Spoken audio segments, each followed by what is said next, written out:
അല്ലാഹുവിൻ്റെ ഏറ്റവും വലിയ അനുഗ്രഹമായ പരിശുദ്ധ റമദാൻ നമ്മളിലേക്ക് എത്തിച്ചേരുന്നതിൻ്റെ അവസാന നിമിഷത്തിലാണ് നമ്മളുള്ളത്. റമദാൻ എന്ന് പറയുന്നത് സത്യവിശ്വാസിയെ സംബന്ധിച്ചിടത്തോളം ജീവിതത്തിൽ നമുക്ക് ലഭിക്കുന്ന ഏറ്റവും വലിയൊരു അനുഗ്രഹമാണ്. അല്ലാഹുവിൻ്റെ റസൂൽ സല്ലല്ലാഹു അലൈഹി വസല്ലം ഭൂമിയിൽ ജീവിക്കാൻ ആഗ്രഹിച്ച സമയങ്ങൾ എടുത്തു പറഞ്ഞപ്പോൾ ഏറ്റവും പ്രിയം നിറഞ്ഞത് എന്ന് പരിചയപ്പെടുത്തിയ സമയമാണ് റമദാൻ.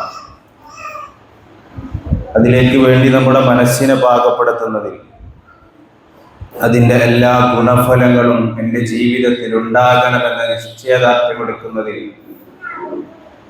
നമ്മൾ ഒരുപാട് മുന്നോട്ട് പോകണമെന്ന് ആമുഖമായി സൂചിപ്പിക്കുകയാണ്.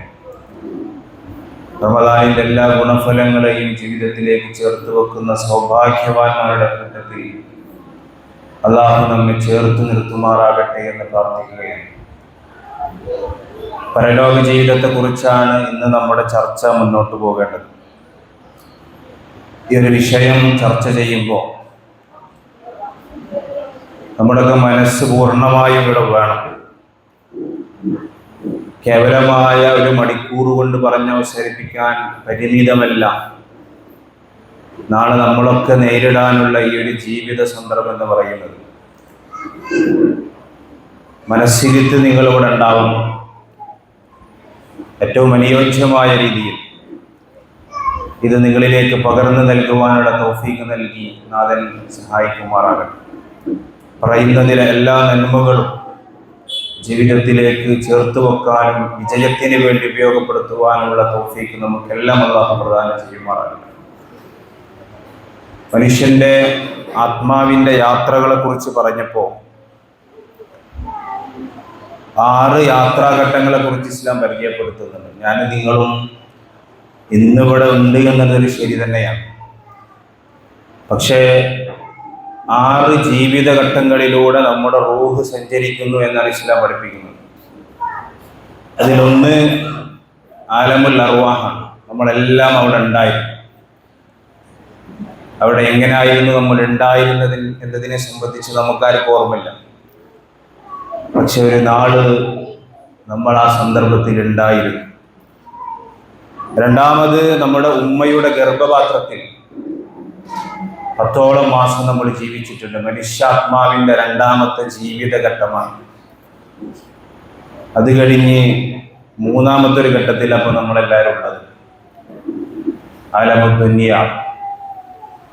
ഭൂമിയിലേക്ക് ജനിച്ച് നാളെ പടച്ച തമ്പുരാൻ തിരിച്ചു വിളിക്കും വരേക്കുള്ളൊരു സമയം. നാലാമത് നമ്മൾക്ക് പോകാനുള്ളത് ബർസഖിയായ ജീവിതത്തിലേക്കാണ്. നമ്മുടെ ശരീരത്തിൽ നിന്ന് റൂഹ് വേർപ്പെട്ടതിന് ശേഷം നാളെ നാൾ വരേക്കും ഖബറിൽ നമ്മൾ ജീവിച്ചു കൊണ്ടിരിക്കുന്ന സന്ദർഭം. അഞ്ചാമത് അല്ലാഹു നമ്മളെ വിളിക്കുന്നത് മഹ്ശറയിലേക്കാണ്. രണ്ടാം ഉയർത്തെഴുന്നേൽപ്പ് നാളിന് ശേഷം വിചാരണ കഴിയി പൂർത്തിയാക്കി സ്വർഗമാണോ നരകമാണോ എന്ന് തീരുമാനിക്കപ്പെടും വരേക്കുള്ള സന്ദർഭം. ആറാമത് എന്ന് പറയുമ്പോൾ നമ്മുടെ യാത്രയുടെ അവസാനത്തെ ഘട്ടം.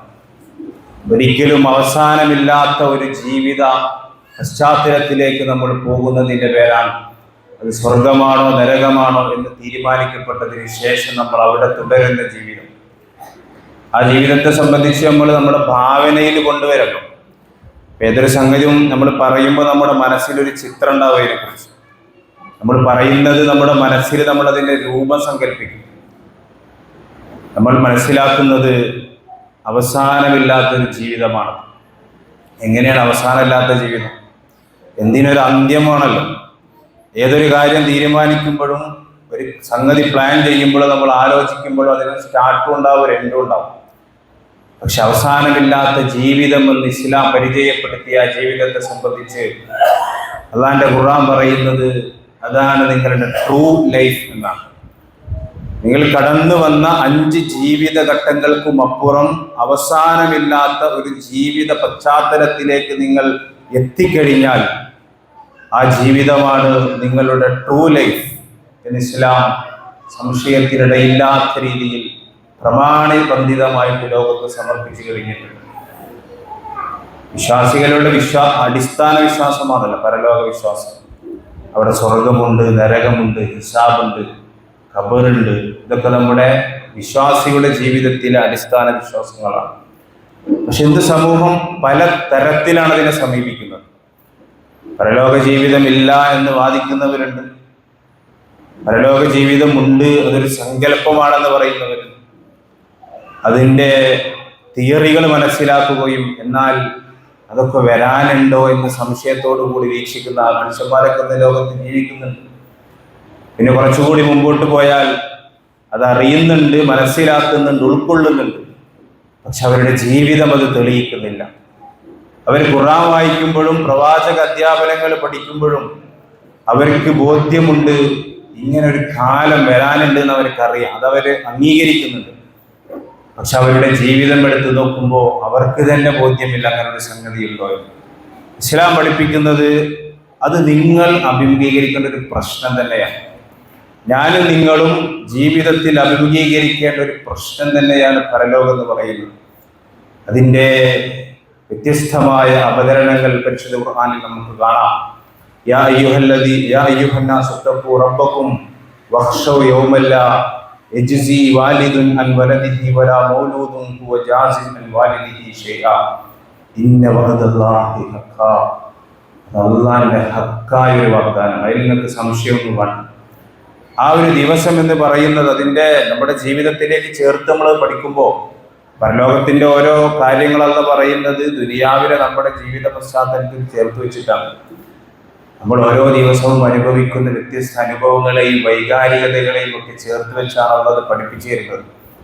അവിടെ അള്ള പറയുന്നുണ്ട്, ഒരു പിതാവിനും തൻ്റെ മകന് ഉപകാരപ്പെടാത്ത ഒരു കാലമാണ്, ഒരു മക്കൾക്കും പിതാക്കൾ ഉപകാരപ്പെടാത്ത കാലം. ഇന്ന വഅദല്ലാഹി ഹഖ്ഖാ, അതിൽ നിങ്ങൾക്ക് ആർക്കും സംശയം വേണ്ട. ഇപ്പോൾ ദുനിയാവിൽ നമ്മൾ മക്കളും മാതാപിതാക്കളും എന്നൊക്കെ പറഞ്ഞാൽ അത്രയും അറ്റാച്ച്ഡ് ആയിട്ട് ജീവിക്കുന്നവരാണ്. മക്കൾക്ക് വേണ്ടി ജീവിതത്തിൽ എന്ത് ത്യാഗം നമ്മൾ സഹിക്കും. അവരുടെ വിദ്യാഭ്യാസത്തിന്, അവരുടെ ജീവിതത്തിൽ അവർ കൺകുളിർമയോടുകൂടി അത് നോക്കി നിൽക്കാൻ നമുക്ക് ആഗ്രഹമാണ്. അതിനെ നമ്മൾ എന്തും ചെയ്യും. പക്ഷേ ആ ഒരു ലോകത്ത് എന്ന് വെച്ചാൽ അതിൻ്റെ ഒരു ഭയാനകതയെ കുറിച്ചാണ് അല്ലാഹ് പറയുന്നത്. അല്ലാഹു സുബ്ഹാനഹു വ തആല നമ്മെ പഠിപ്പിക്കുന്നു, നിങ്ങൾ വിജയിക്കേണ്ടത് അവിടെയാണ്. ആ ഒരു ട്രൂ ലൈഫ്, ഖുർആൻ യഥാർത്ഥ ജീവിതം എന്ന് പരിചയപ്പെടുത്തിയ ആ ഒരു ജീവിതത്തിലാണ് നിങ്ങൾ വിജയിക്കേണ്ടത് എന്ന് വിശുദ്ധ ഇസ്ലാം നമ്മെ പഠിപ്പിക്കുകയാണ്. അപ്പൊ എന്താണ് നമ്മുടെ ജീവിതത്തെ കുറിച്ചുള്ള നമ്മുടെ സമീപനം എന്ന് ചോദിക്കുമ്പോൾ പ്രവാചകൻ അത് മനോഹരമായി പറഞ്ഞു. അദ്ദുനിയ മസ്റഅത്തുൽ ആഖിറ. 6 ജീവിതഘട്ടങ്ങളെ കുറിച്ച് ഞാൻ പറഞ്ഞു. അതിലേറ്റവും ദൈർഘ്യം കുറഞ്ഞ സമയമാണ് ഉമ്മയുടെ ഗർഭാശയത്തിൽ നമ്മൾ ജീവിക്കുന്ന സമയവും ഇപ്പൊ നമ്മളൊക്കെ നുകർന്നുകൊണ്ടിരിക്കുന്ന ഈ ദുനിയാവിലെ ജീവിതം എന്ന് പറയുന്നത് ഈ യാത്രാഘട്ടത്തിൽ ഏറ്റവും പരിമിതമായ സമയം ഉൾക്കൊള്ളുന്ന സാഹചര്യമാണ്. ആ ഒരു ജീവിതത്തിൽ എന്താണ് നിങ്ങളുടെ ലക്ഷ്യം, എന്താണ് നിങ്ങളുടെ മുൻഗണനകളിൽ ഉണ്ടാകേണ്ടത്? അദ്ദുനിയ മസ്റഅത്തുൽ ആഖിറ, ആഖിറത്തിലേക്ക് വേണ്ടിയുള്ള സമ്പാദ്യങ്ങൾ ഉണ്ടാക്കുക എന്നതാണ്. അത് പഠിപ്പിക്കാനാണ് പ്രവാചകന്മാർ വന്നത്. അത് പറഞ്ഞു പഠിപ്പിക്കാനാണ് ഖുർആൻ അവതരിച്ചത്. ലോകത്ത് ജനിക്കുന്ന മനുഷ്യർക്ക് തോന്നിപ്പോകരുത് ഇതാണ് ജീവിതം എന്നവർക്ക് തോന്നിപ്പോകരുത്. അവരവരുടെ നിത്യേനയുള്ള ക്രയവിക്രയങ്ങളിലും വ്യവഹാരങ്ങളിലും ഏർപ്പെട്ടുകൊണ്ടിരിക്കുമ്പോൾ അവിടുത്തെ കളിയും തമാശയും അലങ്കാരവും അവരുടെ ജീവിതത്തിന്റെ സന്തോഷകരമായ വൈകാരികമായ അനുഭവങ്ങളായിട്ട് മാറുമ്പോൾ അവർക്കൊരിക്കലും ഒരു തെറ്റിദ്ധാരണ വന്നു പോകരുത്, ഇതാണ് ജീവിതം എന്നവർക്ക് തോന്നരുത്. അതുകൊണ്ട് അവരെ പഠിപ്പിക്കാനും അവരെ സന്മാർഗത്തിലേക്ക് കൊണ്ടുവരാനും അവരെ ആ പാരത്രിക ജീവിതത്തിൽ വിജയിക്കുന്നവരായി പരിവർത്തിപ്പിക്കാനുമാണ് യഥാർത്ഥത്തിൽ ഖുർആനും പ്രവാചകന്മാരും മണ്ണിൽ അവതരിച്ചത് എന്ന് നമുക്ക് മനസ്സിലാക്കാൻ കഴിയും. അതുകൊണ്ട് ആദ്യം നിങ്ങൾക്ക് ഉണ്ടാവേണ്ടത്, എനിക്കുണ്ടാകേണ്ടത് ഈ ബോധ്യമാണ്, ഈ ദൃഢമായ ബോധ്യമാണ്. ഖുർആൻ ഒരു ഭാഗത്ത് പറയുന്നുണ്ട്, ഇൽമുൽ യഖീനിനെ കുറിച്ചും ഐനുൽ യഖീനിനെ കുറിച്ചും പറയുന്നുണ്ട്. ദൃഢമായ ബോധ്യമായിട്ടത് മാറണം. വിവരങ്ങളുണ്ട്, വിദ്യാഭ്യാസങ്ങളുണ്ട്, പക്ഷേ ആ തിരിച്ചറിവുകൾ ദൃഢമായ ബോധ്യമായിട്ട് മാറണം. അത് ദൃഢമായ കാഴ്ചകളായിട്ട് മാറണം. നരകത്തെക്കുറിച്ച് പറയുമ്പോൾ, സ്വർഗത്തെക്കുറിച്ച് പറയുമ്പോൾ, മരണത്തെക്കുറിച്ച് പറയുമ്പോൾ, ഖബറിൽ നമ്മൾ അനുഭവിക്കാനുള്ള അനിശ്ചിതത്വങ്ങളെ കുറിച്ച് പറയുമ്പോൾ അത് നമ്മുടെ മനസ്സിൽ കൊണ്ടുവരാനും കണ്ണി മുമ്പിൽ കൊണ്ടുവരാനും നമുക്ക് സാധിക്കുന്ന ഒരു വിവരം, ഒരു ദൃഢമായ ബോധ്യം നമുക്കുണ്ടോ എന്നതാണ്. പ്രവാചകൻ സല്ലല്ലാഹു അലൈഹി വസല്ലം മിമ്പറിൽ നിന്ന് ഖുതുബ നടത്തുമ്പോൾ, പ്രഭാഷണം നടത്തുമ്പോൾ സ്വർഗത്തെ കുറിച്ച് ഇങ്ങനെ കേൾക്കുമ്പോൾ സ്വഹാബിമാര് പറയാറുണ്ട്, അള്ളാഹിന്റെ റസൂൽ അതിനെക്കുറിച്ച് പറയുമ്പോൾ എൻ്റെ മനസ്സിലുണ്ടായത് സ്വർഗമായിരുന്നു. ഹൻദല റളിയല്ലാഹു അൻഹു അബൂബക്കർ സിദ്ദീഖ് റളിയല്ലാഹു അൻഹു പറയുന്നുണ്ടല്ലോ, നാഫഖ ഹൻദല മുനാഫിക്കായി പോയി. എന്താണ് പ്രശ്നം? അള്ളാഹിന്റെ റസൂലിന്റെ മുമ്പിലിരിക്കുമ്പോൾ അള്ളാഹുവിന്റെ പ്രവാചകൻ സ്വർഗത്തെക്കുറിച്ച് പറയുമ്പോഴും നരകത്തിന്റെ ശിക്ഷകളെ കുറിച്ച് പറയുമ്പോഴും ഹിസാബിന്റെ സന്ദർഭത്തിലെ ഭയാനകതകളെ കുറിച്ച് പറയുമ്പോഴും, പ്രിയപ്പെട്ട എൻ്റെ സഹോദര, എൻ്റെ മനസ്സിൽ ഞാനതിങ്ങനെ കാണരുത്. പക്ഷെ പ്രവാചകന്റെ സദസ്സിൽ നിന്ന് എണീറ്റ് പോയി കഴിഞ്ഞാൽ എൻ്റെ മനസ്സിൽ പരലോക ചിന്തയില്ല, എൻ്റെ മനസ്സിൽ നരകത്തെക്കുറിച്ചുള്ള പേടിയില്ല, സ്വർഗത്തെക്കുറിച്ചുള്ള പ്രതീക്ഷകൾ എനിക്ക് നഷ്ടപ്പെട്ടു പോകുന്നു. അതുകൊണ്ട് ഹൻദല മുനാഫിക്കായി എന്നാ പറഞ്ഞത്. അപ്പൊ അബൂബക്കർ സിദ്ദീഖ് റളിയല്ലാഹു അൻഹു പറഞ്ഞു, അങ്ങനെയാണെങ്കിൽ ആ പ്രശ്നം എനിക്കുണ്ട്. അവരൊരുമിച്ച് റസൂലിന്റെ അടുത്ത് പോകാൻ പരാതി. ഞാൻ പറഞ്ഞു വരുന്നത്, ഈ ഒരു മനോഭാവത്തോടു കൂടി ഈ വിവരങ്ങളെ, അറിവുകളെ നമ്മുടെ മനസ്സിലേക്ക് സ്വാധീനിക്കാൻ നമുക്ക് കഴിയുന്നുണ്ട് എന്നതാണ്. അങ്ങനെയുള്ള ഒരു ബോധ്യം നമുക്കുണ്ടാകുമ്പോൾ ദുനിയാവിനെ കുറിച്ചുള്ള നമ്മുടെ കാഴ്ചപ്പാടിൽ പ്രധാനപ്പെട്ട ഒരു മാറ്റം സംഭവിക്കണമെന്നാണ്. ആ മാറ്റം നമുക്കുണ്ടോ എന്നാണ് ഞാനും നിങ്ങളും പരിശോധിക്കേണ്ടത്. അന്നമൽ ഹയാത്തു ദുനിയ ലഹിബും വലഹുവും വസീനത്തും വതഖാഫുറും ബൈനകും വതഖാഫുറും ഫിൽ അംവാലി വൽ ഔലാദ്. 5 കാര്യങ്ങളാണ് പഠിച്ചോ പറഞ്ഞത്.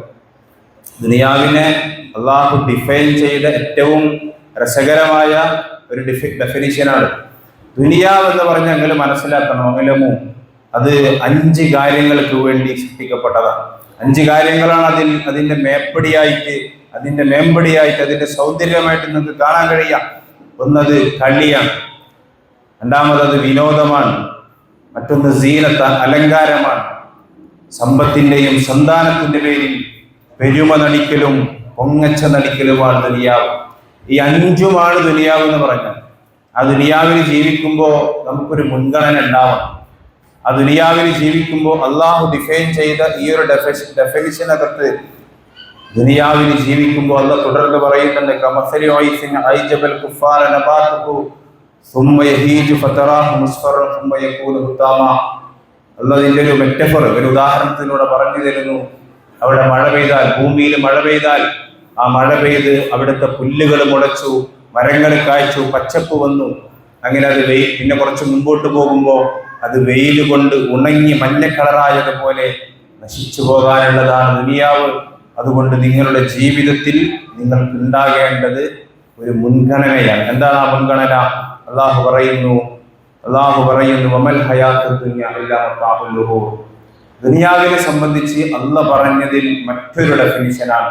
ദുനിയാവ് എന്ന് പറയുന്നത് വഞ്ചനയുടെ ഒരു ചരക്കാണ്. എന്താണ് ഇതിൻ്റെ ഒരു ലോജിക്ക് പഠിച്ചോ ഉദ്ദേശിച്ചിട്ടുണ്ടാവുക? നിങ്ങളൊന്ന് ആലോചിച്ച് നോക്കി. ദുനിയാവ് എന്ന് പറഞ്ഞാൽ അത് വഞ്ചനയുടെ ചരക്കല്ലാതെ മറ്റൊന്നുമല്ല. ഇല്ലാ മതാഉൽ ഖുറൂർ.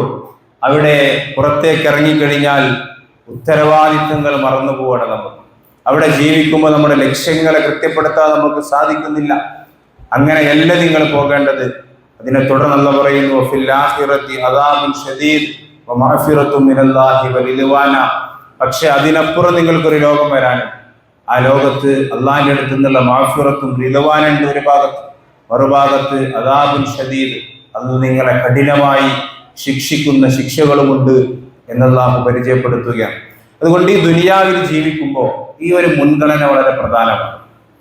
എന്താണ് ദുനിയാവിലെ ബേസ്?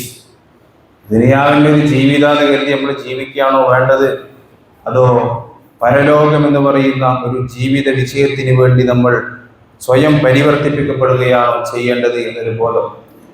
നമ്മുടെ മനസ്സിലൊക്കെ ഒരു പരലോകം ഉണ്ടാവും. യഥാർത്ഥത്തിൽ ഞാൻ ചോദിക്കുന്നത്, നാളെ പരലോകത്ത് ചെല്ലുമ്പോൾ നമ്മുടെ ഒരു സ്പേസ് അവിടെ എന്താകണമെന്ന് നമ്മൾ ഓരോരുത്തരും നിർവചിച്ചിട്ടുണ്ടോ എന്നതാണ്. ജീവിതത്തിൽ നമ്മൾ അങ്ങനെ ഓരോന്നൊക്കെ ആലോചിക്കുകയും അതിനുവേണ്ടി പണിയെടുക്കുകയും ചെയ്യുന്നവരാണ്.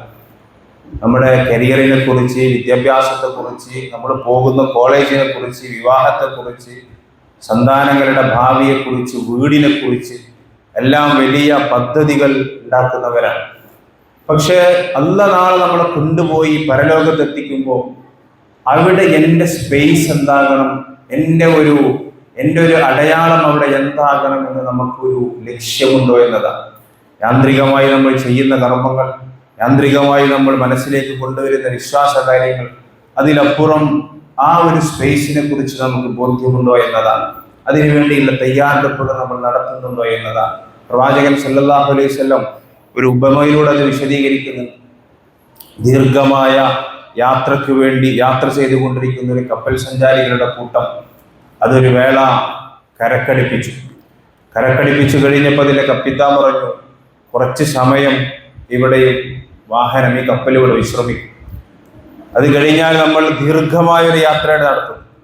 അതുകൊണ്ട് പ്രിയമുള്ളവർ, ഈ ഒരു ഇടവേളയിൽ പുറത്തു പോയി നിങ്ങൾക്ക് ദീർഘമായ യാത്രയിൽ ജീവൻ നിലനിൽക്കാൻ ആവശ്യമായ സമ്പാദ്യങ്ങൾ ഉണ്ടാക്കിക്കൊണ്ട് തിരിച്ചു വരണമെന്ന് പറഞ്ഞ് അവരെ പുറത്തു വിട്ടു. അവർ പുറത്തു പോയപ്പോൾ യഥാർത്ഥത്തിൽ അവിടെ കടൽക്കര നമുക്കറിയാം, അവിടെ ബീച്ച് എന്ന് പറഞ്ഞാൽ ഫുൾ ആഘോഷവും അലങ്കാരവും ഒക്കെ ആയിരിക്കും. അവിടെ കണ്ട ആസ്വാദനങ്ങളിൽ അവരുടെ കണ്ണിൽ മഞ്ഞളിച്ചു പോയി. അവരതിലിങ്ങനെ ആസ്വദിച്ചുകൊണ്ട് അവരെ സമയം നഷ്ടപ്പെടുത്തി കളഞ്ഞു.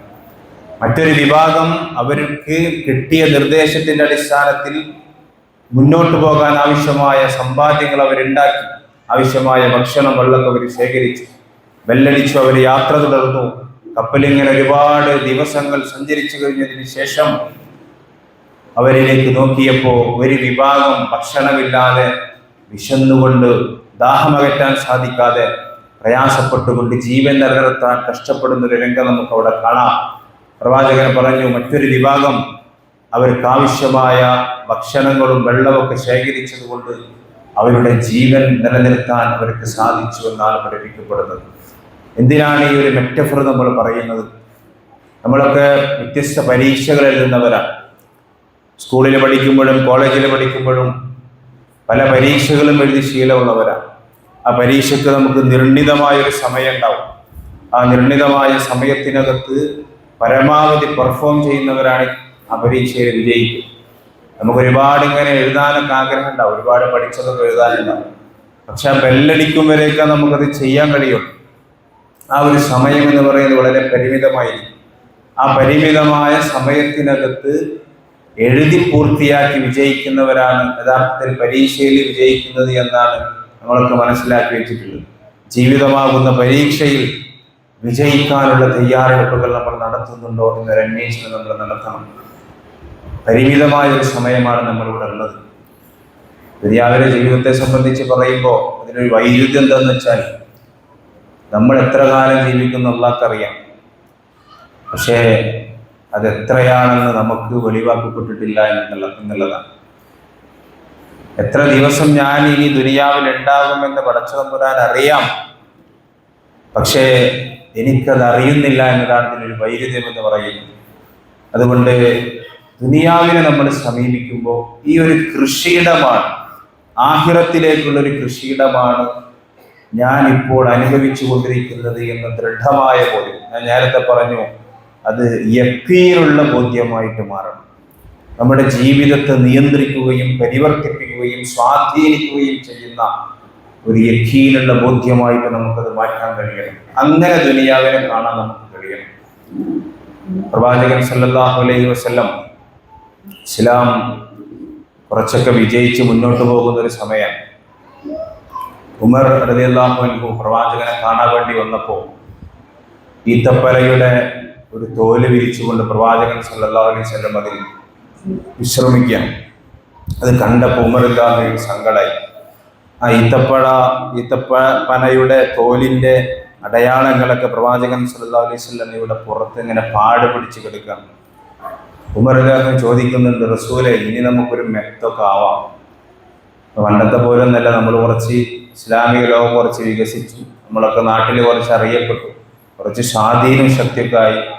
ഇന്ന് റസൂലുള്ളാഹി സ്വല്ലല്ലാഹു അലൈഹി വസല്ലം പറഞ്ഞാൽ ഇസ്ലാമിക സ്റ്റേറ്റിന്റെ നേതാവ് കൂടിയാണ്. അതുകൊണ്ട് ഞങ്ങളതിന് തയ്യാറാണ്, നമുക്കതൊന്ന് ആലോചിച്ച് നോക്കാം, നമുക്ക് അങ്ങനെ ഒരു സംവിധാനം ആവാം, ഞങ്ങളത് മേടിച്ചു തരാം എന്ന് പറഞ്ഞപ്പോൾ ഉമറിനെ അവിടെ ഇരുത്തിയിട്ട് റസൂൽ പറയുന്ന ഒരു മറുപടി, മാഅന ഫിദ്ദുനിയ ഇല്ലാ കറാകിബിൻ ഇസ്തദല്ല തഹ്ത ശജറ സുമ്മ റാഹ വ തറകഹ. ദുനിയാവിലെ ജീവിതം എന്ന് പറഞ്ഞ ഉമർ എന്താ വിചാരിച്ചിരിക്കുന്നത്? കഷ്ടപ്പാടും കണ്ണീരും ബുദ്ധിമുട്ടും മർദ്ദനങ്ങളും ഏറ്റുവാങ്ങുന്ന സമയത്ത് വിനയവും ആർഭാടങ്ങളില്ലാതെയും ഏറ്റവും ത്യാഗസമ്പൂർണമായ ഒരു ജീവിതം നയിക്കാമെന്നും അതൊക്കെ മാറ്റി പടച്ചോൻ അനുഗ്രഹങ്ങളും വിശാലതകളൊക്കെ തരുമ്പോൾ ആകെ എല്ലാ അർത്ഥത്തിലുമുള്ള സൗകര്യങ്ങളിലേക്ക് കുതിച്ചു ചാടാമെന്നും താങ്കൾ വിശ്വസിക്കുന്നില്ല. ദുനിയാവും ഞാനും തമ്മിലുള്ള ബന്ധം എന്താണെന്ന് പറയും. എന്താണ് ദുനിയാവും ഞാനും തമ്മിലുള്ള ബന്ധം? ചുട്ടുപൊള്ളുന്ന വെയിലിൽ ഞാൻ നടന്നു പോകവേ ഒരു മരം കണ്ടപ്പോൾ മരത്തിന്റെ തണലിൽ ഞാൻ വിശ്രമിക്കുന്നു. ആ തണൽ, ആ വെയിലങ്ങോട്ട് നീങ്ങി അന്തരീക്ഷത്തിലെ ചൂട് പോയപ്പോൾ ഞാൻ ആ മരത്തിന്റെ തണലിൽ എണീറ്റ് പോയി. ഇതാണ് ദുനിയാവും ഞാൻ തമ്മിലുള്ള ബന്ധം. എത്ര കുറഞ്ഞൊരു സമയമാണ് റസൂൽ അവിടെ ഒരു വിശദീകരണത്തിന് വേണ്ടി ഉപയോഗിക്കുന്നത്. നമ്മളൊക്കെ യാത്ര ചെയ്യുമ്പോൾ ക്ഷീണിക്കുമ്പോൾ ഒരു റെസ്റ്റ് എടുക്കുക എന്ന് പറഞ്ഞാൽ വളരെ കുറഞ്ഞ ടൈം ഉണ്ടാവും. അതങ്ങനെ വിശാലമായിട്ട് എടുക്കുന്നില്ല. വലിയ യാത്രയിലായിരിക്കുമ്പോൾ പുറത്ത് പബ്ലിക് ട്രാൻസ്പോർട്ടിലൊക്കെ നമ്മൾ പോകുന്ന സമയത്ത് ഒരു ബസ്സിന്റെ വെയിറ്റിംഗ് ഷെഡിൽ കയറിയിരിക്കുക, അല്ലെങ്കിൽ ഒരു തണല് കാണുമ്പോൾ അവിടെ, അല്ലെങ്കിൽ ഒരു കൂൾബാറിൽ കയറി ഒരു ചായ കുടിക്കാൻ കയറുക, അത്ര നമ്മളൊക്കെ റെസ്റ്റ് എടുക്കുള്ളൂ. ജീവിതമാകുന്ന വലിയൊരു ഫ്രെയിമിനകത്ത് നിങ്ങൾ ജീവിതത്തെ നിക്ഷേപിക്കുമ്പോൾ ഈ ഒരു കുറഞ്ഞ സമയം മാത്രമാണ് ഞാൻ ദുനിയാവിലുള്ളത്. അതുകൊണ്ട് എൻ്റെ സൗകര്യങ്ങൾ ഇവിടെ മെച്ചപ്പെടുത്താനല്ല ഞാൻ ആഗ്രഹിക്കുന്നത്, അള്ളാഹുവിൻ്റെ അടുത്ത് നിന്ന് ആ ത്യാഗങ്ങളുടെ സമ്മാനങ്ങൾ ഏറ്റുവാങ്ങാനാണ് ഞാൻ ആഗ്രഹിക്കുന്നത്. ഇതിനർത്ഥം ദുനിയാവ് പാടെ നിരാകരിക്കണമെന്നൊരു സന്ദേശം പ്രവാചകൻ പഠിപ്പിച്ചിട്ടില്ല. റബ്ബനാ ആതിനാ ഫിദ്ദുനിയ ഹസനത്തും വഫിൽ ആഖിറതി ഹസനത്തും വഖിനാ അദാബന്നാർ. ദുനിയാവിന്റെ പ്രതലത്തിൽ ചവിട്ടി നിന്നുകൊണ്ട് ആഖിറത്തിലെ വിജയത്തിന് വേണ്ടി കഠിനാധ്വാനം ചെയ്യാൻ ഒരു ഉമ്മത്തെ പരിശീലിപ്പിച്ച നേതാവാണ് അഷ്റഫുൽ ഖൽഖ് മുഹമ്മദ് മുസ്തഫ സല്ലല്ലാഹു അലൈഹി വസല്ലം. പക്ഷെ അല്ലാഹ് പറയുന്നു, കല്ലാ ബൽ തുഹിബ്ബൂനൽ ആജില വതദറൂനൽ ആഖിറ. മനുഷ്യരുടെ പ്രശ്നമായിട്ട് ഖുർആൻ അവതരിപ്പിക്കുന്നു. ഞാൻ നിങ്ങളും അടങ്ങുന്ന മനുഷ്യ സമൂഹത്തിന്റെ ഒരു പ്രശ്നമായി, സ്വാഭാവിക പ്രശ്നമായി അള്ളാഹു അവതരിപ്പിക്കുന്നു. അവർക്ക് ഇഷ്ടം നാളെ പരലോകത്ത് വരുന്ന വലിയ നേട്ടങ്ങളല്ല അവരുടെ ലക്ഷ്യം. അവരൊക്കെ ആഗ്രഹിക്കുന്നത് നൈമിഷികമായ സുഖസൗകര്യങ്ങളെയാണ്. ഞാൻ നേരത്തെ നിങ്ങളോട് ചോദിച്ചു, പരലോകത്തെക്കുറിച്ച് നിങ്ങളുടെ മനസ്സിലുള്ള കോൺസെപ്റ്റ് എന്താണ്? പരലോകം എന്ന് പറയുന്ന വിശാലമായൊരു ലോകക്രമത്തിനകത്ത് ഞാൻ എന്ന് പറയുന്ന വ്യക്തി, നിങ്ങൾ എന്ന് പറയുന്ന വ്യക്തി എവിടെ പ്ലേസ് ചെയ്യപ്പെടണം എന്നതിനെ കുറിച്ച് നിങ്ങളുടെ കാഴ്ചപ്പാട് എന്താണ് എന്ന ചോദ്യത്തിന്റെ ഉത്തരമാണ് അല്ലാഹ് പറയുന്നത്. അവരാഗ്രഹിക്കുന്നത് നൈമിഷികമായ സുഖങ്ങളെയാണ്. പക്ഷെ അല്ലാഹ് നിങ്ങളെ ക്ഷണിക്കുന്നത് ഹയാത്തുൽ ആഖിറ, ആഖിറത്തിലുള്ള ജീവിതത്തിലെ കലവറകളില്ലാത്ത അല്ലാഹുവിന്റെ അനുഗ്രഹങ്ങളിലേക്കാണ് നമ്മൾ ക്ഷണിക്കപ്പെടുന്നത് എന്ന ബോധ്യം യക്കീനുള്ളതായിട്ട് നമ്മൾ മാറ്റണം. ആ കാഴ്ചപ്പാട് നമുക്ക് ദൃഢമായിരിക്കണം, യക്കീനാകണം. അതുകൊണ്ട് പ്രിയമുള്ളവരെ, ഈ പരിമിതമായ ജീവിതം എന്ന് പറയുന്നത് മാത്രമാണ് പാരത്രിക ജീവിതത്തിലേക്ക് നമുക്ക് സ്വരുക്കൂട്ടാനുള്ള അവസരം എന്ന് പറയുന്നത്. ഞാൻ നേരത്തെ പറഞ്ഞു, ഇത് എപ്പോൾ അവസാനിക്കും നമുക്കൊന്നും പറയാൻ പറ്റില്ല. വളരെ പരിമിതമാണ്, വളരെ ലിമിറ്റഡാണ്. നമുക്കത് അറിയില്ല എപ്പോഴാണ് സംഭവിക്കുക എന്നുള്ളത്. കുല്ലു നഫ്സിൻ ദാഇഖത്തുൽ മൗത്ത്. ഓരോ നഫ്സും മരണത്തിന്റെ രുചി ആസ്വദിക്കുക തന്നെ ചെയ്യും. വഇന്നമാ തുവഫൂന ഉജൂറക്കും യൗമൽ ഖിയാമ. നാളെ പരലോകത്ത് വെച്ച് നിങ്ങൾ പ്രവർത്തിച്ചതൊക്കെയും അല്ലാഹു നിങ്ങൾക്ക് കാണിച്ചു തരും. വമൻ ജുഹ്സിഹ അനിന്നാരി വഉദ്ഖിലൽ ജന്നത ഫഖദ് ഫാസ് വമൽ ഹയാത്തുദ് ദുനിയ ഇല്ലാ മതാഉൽ ഗുറൂർ. അവിടെ പടച്ചവൻ പരിചയപ്പെടുത്തുന്നത്, ഈ ആയത്ത് അവസാനിപ്പിക്കുന്നത് ദുനിയാവിൻ്റെ ഒരു നിസ്സാരതയെ വീണ്ടും ഓർമ്മപ്പെടുത്തിക്കൊണ്ടാണ്. അതുകൊണ്ട് എപ്പോൾ മരിക്കുമെന്ന് ചോദിച്ചാൽ നമുക്കൊന്നും പറയാൻ പറ്റില്ല. പക്ഷെ നമ്മളെല്ലാവരും മരിക്കുന്നുള്ളത് ലോകത്തുനിന്ന് നിലനിൽക്കുന്ന സത്യങ്ങളിൽ ഏറ്റവും പ്രധാനപ്പെട്ട ഒരു സത്യമാണ്. ലോകത്ത് നിലനിൽക്കുന്ന പരമസത്യങ്ങളിൽ ഏറ്റവും ഒന്നാമത് പ്രതിഷ്ഠിക്കപ്പെട്ടതാണ് ലോകത്ത് ജനിച്ചു കഴിഞ്ഞാൽ നിങ്ങൾ മരിക്കണം എന്നുള്ളത്. അതുകൊണ്ട് മരണം അത് നിർബന്ധമാണ് എന്നതാണ്. ഇപ്പോൾ ലോകത്തെ ചരിത്രത്തിലേക്ക് നമ്മൾ നോക്കിക്കഴിഞ്ഞാൽ മരിക്കില്ല എന്ന് വാദിച്ചവരൊക്കെ ഉണ്ട്. ഞാനാണ് റബ്ബ് എന്ന് വാദിച്ചവരുണ്ട്. ഞാനാണ് ലോകത്തെ നിയന്ത്രിക്കുന്നത്, അടക്കി ഭരിക്കുന്നത് എന്ന് വാദിച്ചവരുണ്ട്. ഞാനാണ് ദൈവമെന്ന് പറഞ്ഞവരുണ്ട്. പക്ഷേ അവരൊക്കെയും ഒരു സന്ദർഭത്തിൽ ഈ ലോകത്തുനിന്ന് തിരിച്ചു പോയതായിട്ട് ചരിത്രത്തിന്റെ ഏടുകൾ നമ്മുടെ മുന്നിലേക്ക് വീണ്ടും ആവർത്തിച്ചു കൊണ്ടുവരികയാണ്. അലക്സാണ്ടർ ദ ഗ്രേറ്റ് ലോകത്തെ വെട്ടിപ്പിടിക്കാൻ എല്ലാ അർത്ഥത്തിലുമുള്ള സൈനിക സന്നാഹങ്ങളുമായി ഇറങ്ങി പുറപ്പെട്ട ആ മനുഷ്യൻ മരിച്ചു കഴിയുമ്പോൾ മൂപ്പരെ വസിയത്ത് എന്താന്ന് വെച്ചാൽ, എൻ്റെ ജനാസന്റെ മയ്യത്ത് കൊണ്ടുപോകുമ്പോൾ എൻ്റെ 2 കൈകളും പുറത്തേക്ക് ഇങ്ങനെ തുറന്നിട്ട് കൊണ്ടുപോകണമെന്നാണ്. ലോകത്തെ വെട്ടിപ്പിടിക്കാൻ വേണ്ടി ആയുസ് നീക്കി വെച്ച, സർവായുധ സന്നാഹങ്ങൾ നീക്കി വെച്ച അലക്സാണ്ടർ വിട പറഞ്ഞു പോകുന്നത് കാലി കയ്യുമായിട്ടാണ് എന്ന് എൻ്റെ പൗരന്മാരറിയണമെന്നാണ് അദ്ദേഹം പറഞ്ഞത്. ഇങ്ങനെ ഒരുപാട് പേർ. മൂസാ നബിയുടെ ചരിത്രം നമുക്കറിയാം. മൂസാ നബിയെയും ബനൂ ഇസ്രായേൽ സമൂഹത്തെയും കൊല്ലാനും നാടുകടക്കാനും വേണ്ടി ലോകത്ത് ആക്രോശിക്കുകയും ഓർഡറിടുകയും അതിനുവേണ്ട സാമ്പത്തിക സംവിധാനങ്ങൾ ഒരുക്കുകയും ചെയ്ത ഫിർഔനും മരണത്തിന്റെ അവസാന മുഖം, ആയുസ് അവസാനിക്കുന്ന റൂഹ് പിരിയുന്ന സമയത്തും ആമൻതു ബിറബ്ബി മൂസ വ ഹാറൂൻ, ഹാറൂനിന്റെയും മൂസയുടെയും റബ്ബിൽ വിശ്വസിച്ചിരിക്കുന്നു എന്ന് പറയുന്ന ചരിത്രത്തിലെ മറ്റൊരു വൈരുദ്ധ്യം ചരിത്രം നമ്മുടെ മുമ്പിൽ കൊണ്ടുവരുന്നുണ്ട്. അതുകൊണ്ട് മരണം എന്ന് പറയുന്നത് സുനിശ്ചിതമാണ്. നമ്മുടെ അവസരം എപ്പോഴാന്നുള്ളതിൽ മാത്രമേ നമുക്കൊരു ആശങ്ക ഉണ്ടാവേണ്ടതുള്ളൂ. ഇനി മരണം വന്നു കഴിഞ്ഞാലോ, ഞാൻ ഇപ്പോഴൊന്നും ഇല്ല നമുക്ക് പറയാൻ പറ്റൂലല്ലോ. കുറച്ചുകൂടി സമയം എനിക്ക് വേണമെന്ന് നമ്മൾ പറയുമെന്ന് ഖുർആൻ പറയുന്നു.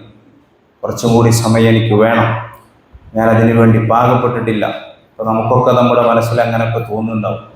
ഈ ഒരു നിമിഷം മലക്കുൽ മൗത്ത് എൻ്റെ അടുത്ത് വരികയാണെങ്കിൽ, അങ്ങനെ നമ്മൾ ആലോചിക്കേണ്ടത്. ഈ ഒരു നിമിഷം, അല്ലെങ്കിൽ ഇന്ന് രാത്രി നാളെ രാവിലെ മലക്കുൽ മൗത്ത് എൻ്റെ അടുത്ത് എൻ്റെ റൂഹ് പിടിക്കാൻ അള്ളാഹിൻ്റെ നിർദ്ദേശപ്രകാരം വരുമ്പോൾ ഞാൻ എന്ത് പ്രതികരിക്കുമെന്നൊരു ചിന്ത നമുക്ക് വേണ്ടത്. പോവാൻ റെഡിയായിട്ടുണ്ടോ? ഇതിങ്ങനെ എല്ലാ അർത്ഥത്തിലും ഒരുങ്ങി യാത്ര പറഞ്ഞ് പോകേണ്ട ഒരു യാത്രയല്ലല്ലോ. നമ്മൾ ഹജ്ജിന് പോയവരുണ്ടാവും, ഉംറക്ക് പോയവരുണ്ടാവും, ജീവിതത്തിൽ വ്യത്യസ്തമായ യാത്ര നടത്തിയവരൊക്കെ ഉണ്ടാവും. നമ്മൾ അങ്ങനെ എല്ലാവരും വിളിച്ചു ചേർത്ത് യാത്രയൊക്കെ ചോദിച്ചിട്ടാണ് പോവാറ്. പക്ഷെ ഇത് അങ്ങനത്തെ ഒരു യാത്രയല്ല. അല്ല പറഞ്ഞയക്കുമ്പോൾ, അല്ല വിളിക്കുമ്പോൾ നമ്മൾ പോകണം.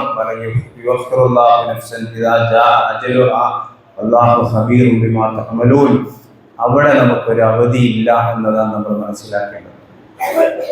അപ്പൊ നമ്മൾ പോവാൻ റെഡിയായിട്ടുണ്ടോ എന്നതാണ്, പോകാൻ ഞാനും നിങ്ങളും തയ്യാറായിട്ടുണ്ടോ എന്നതാണ്. ഇതെല്ലാ ദിവസവും നമ്മൾ ആലോചിക്കേണ്ട ഒരു ചോദ്യമാണ്. രാവിലെ എണീക്കുമ്പോൾ നിങ്ങൾ പ്രദോഷത്തെ പ്രതീക്ഷിക്കരുതെന്ന് റസൂലുള്ളാഹി സ്വല്ലല്ലാഹു അലൈഹി വസല്ലം. രാത്രിയായാൽ പ്രഭാതത്തെ നിങ്ങൾ പ്രതീക്ഷിക്കരുത്. ഇത് റസൂലിന്റെ കൗലാണ്. അള്ളാഹിന്റെ റസൂൽ എന്തിനാണ് ഇത് നമ്മളെ പഠിപ്പിക്കുന്നത്? അള്ളാഹിന്റെ പ്രവാചകൻ ഇത്തരത്തിൽ ശക്തമായ മുന്നറിയിപ്പുകൾ നമുക്ക് നൽകുന്നത് എന്തിനാണ്? അതിന്റെ ഗൗരവത്തോടു കൂടി നമ്മൾ സമീപിക്കണമെന്ന വലിയ സന്ദേശമാണ് റസൂലുള്ളാഹി സ്വല്ലല്ലാഹു അലൈഹി വസല്ലം പറയുന്നത്. ഒരു ബാങ്ക് കൊടുത്ത് മറ്റൊരു ഇഖാമത്തിലേക്കുള്ള ഒരു വഴിദൂരം മാത്രമേ നമ്മുടെ ജീവിതത്തിലുള്ളൂ. അതുകൊണ്ട് രഹസ്യമാക്കപ്പെട്ട ഈ ഒരു വിവരം, അത് രഹസ്യമായിട്ടല്ലേ ഇരിക്കുള്ളത്, പരസ്യമാക്കാൻ നമുക്ക് കഴിയില്ല. അത് നമുക്ക് അറിയിച്ചു തരൂല്ല. അല്ല ഖുർആനിൽ പറയുന്നുണ്ട്, ഇന്നല്ലാഹു ഇൻദഹു ഇൽമുസ് സാഅ, 5 അറിവുകൾ അള്ളാഹിന്റെ അടുത്ത് മാത്രമേ ഉള്ളൂ. ഇന്നല്ലാഹു ഇൻദഹു ഇൽമുസ് സാഅ. അതിലൊന്ന് അല്ല പറയുന്നത് വയുനസ്സിലുൽ ഗൈഥ വയഅലമു മാ ഫിൽ അർഹാം. എപ്പോഴാണ് ഖിയാമത്ത് സംഭവിക്കുക എന്നുള്ളത് പടച്ചവന് മാത്രമേ അറിയുള്ളൂ. ആകാശത്ത് നിന്ന് മഴ പെയ്യുന്നത് എപ്പോഴാ അള്ളാഹ്ക്ക് മാത്രമേ അറിയുള്ളൂ. വമാ തദ്രീ നഫ്സും മാദാ തക്സിബു ഗദാ. ഒരു ഗർഭാശയത്തിൻ്റെ ഉള്ളിൽ, ഉമ്മയുടെ ഗർഭാശയത്തിനുള്ളിൽ എന്താണുള്ളത്, അത് ആണാണോ പെണ്ണാണോ പടച്ചവനെ അറിയുള്ളൂ. അതുപോലെ തന്നെ നാളെ ഒരു മനുഷ്യൻ എന്ത് നേടും, എവിടെ എത്തും എന്നതിനെ സംബന്ധിച്ച് അറിവ് അള്ളാഹ്ക്ക് മാത്രമേ ഉള്ളൂ. അള്ളാഹ് തുടരുന്നു, ഒരു മനുഷ്യൻ എവിടെ വെച്ച് മരിക്കും, എവിടെ വെച്ച് അവനെ പിടികൂടും എന്നതും അള്ളാഹുവിന് മാത്രം അറിയുന്ന ഒരു യാഥാർത്ഥ്യമാണ്. അതുകൊണ്ട് നമ്മൾ കാണുന്നതല്ല ശരി. ഇപ്പൊ ജീവിതത്തിന്റെ ഒരു ഭാവിയെ സംബന്ധിച്ച് നമുക്കൊക്കെ വലിയ കാഴ്ചപ്പാടുണ്ട്, ശരിയാണ്. അങ്ങനെ വേണ്ടാന്ന് ഇസ്ലാം പറയുന്നില്ല. നമുക്കൊക്കെ വലിയ കാഴ്ചപ്പാടുകൾ വേണം, നല്ല പ്ലാനിങ്ങുകൾ വേണം, തയ്യാറെടുപ്പുകൾ വേണം. പക്ഷെ നമ്മുടെ സ്വപ്നങ്ങൾ അത് പൂർത്തിയാക്കാൻ നമ്മൾ ഉണ്ടാകുമോ എന്നുള്ളതൊരു ചോദ്യചിഹ്നം മാത്രമാണ്. അതുകൊണ്ട് പ്രിയമുള്ളവരെ, നമ്മുടെ മുമ്പിൽ ധാരാളം അനുഭവങ്ങളുണ്ട്. ചെറുപ്പക്കാരായ ആളുകളാണ് പുതിയ കാലത്ത് കൂടുതൽ മരണപ്പെട്ടുകൊണ്ടിരിക്കുന്നത്. അവർക്ക് കിടപ്പിലാകാൻ മാത്രം വലിയ രോഗമൊന്നും ഉണ്ടായിരുന്നില്ല. കിടന്നുറങ്ങുന്നവർ രാവിലെ എണീക്കുന്നില്ല. രാവിലെ ജോലിക്ക് വേണ്ടി ഭാര്യയോടും ഉമ്മയോടും ഉപ്പയോടും മക്കളോടൊക്കെ യാത്ര പറഞ്ഞുകൊണ്ട് പോകുന്നവർ വീട്ടിലേക്ക് തിരിച്ചു വരുന്നത് അവൻ്റെ ശരീരത്തിൽ നിന്ന് റൂഹ് വേർപ്പെട്ട സന്ദർഭത്തിലാണ്.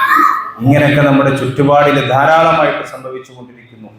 കഠിനമായ രോഗങ്ങൾ, ചികിത്സിച്ച് ഭേദമാവാത്ത രോഗങ്ങൾ, കയ്യിലുള്ള പൈസ മുഴുവൻ എടുത്ത് ചികിത്സിച്ചാലും അയാളുടെ രോഗം പൂർണ്ണമാകില്ലെന്ന് ഡോക്ടർമാർ വിധിയെഴുതുന്ന മാരകമായ രോഗങ്ങൾ ഉള്ള ഒരു കാലഘട്ടമാണ്.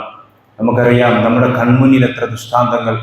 കോവിഡ് വൈറസ് പോലെയുള്ള മനുഷ്യന്റെ സൂക്ഷ്മദൃഷ്ടിയിൽ പോലും അവന് കാണാൻ സാധിക്കാത്ത ഒരു കീടാണുക്കിനെ കൊണ്ട് രോഗത്തെ വിറപ്പിക്കാൻ പടച്ചതമ്പുരാന് കഴിഞ്ഞു.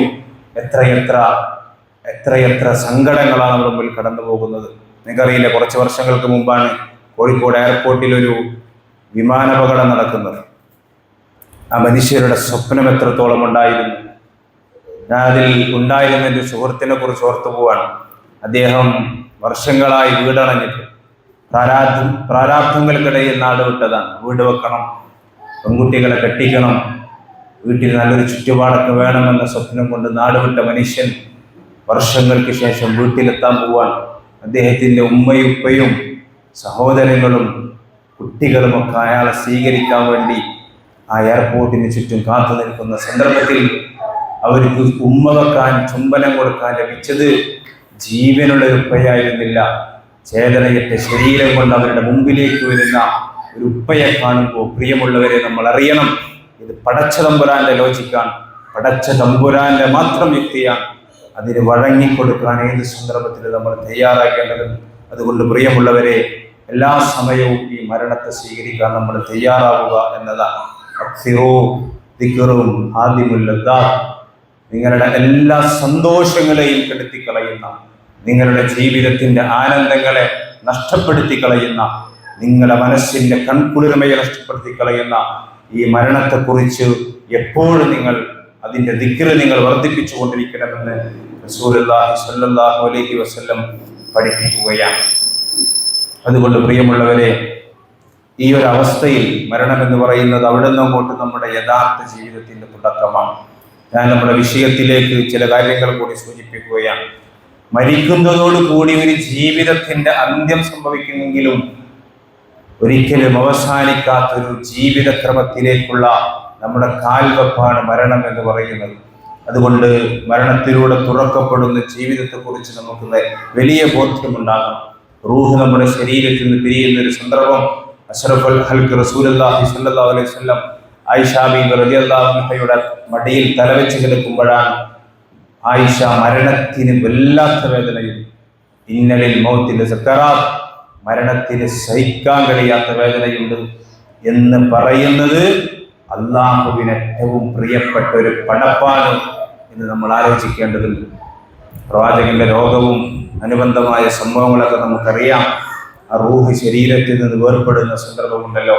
നമ്മുടെ കാലിൽ നിന്ന് തുടങ്ങി കണ്ണിലൂടെ അത് യാത്ര ചെയ്യുന്ന ആ ഒരു അവസ്ഥ ജീവിതത്തിൽ നമ്മൾ അഭിമുഖീകരിക്കാൻ ഏറ്റവും സങ്കീർണമായ ഒരു ഘട്ടമാണ്.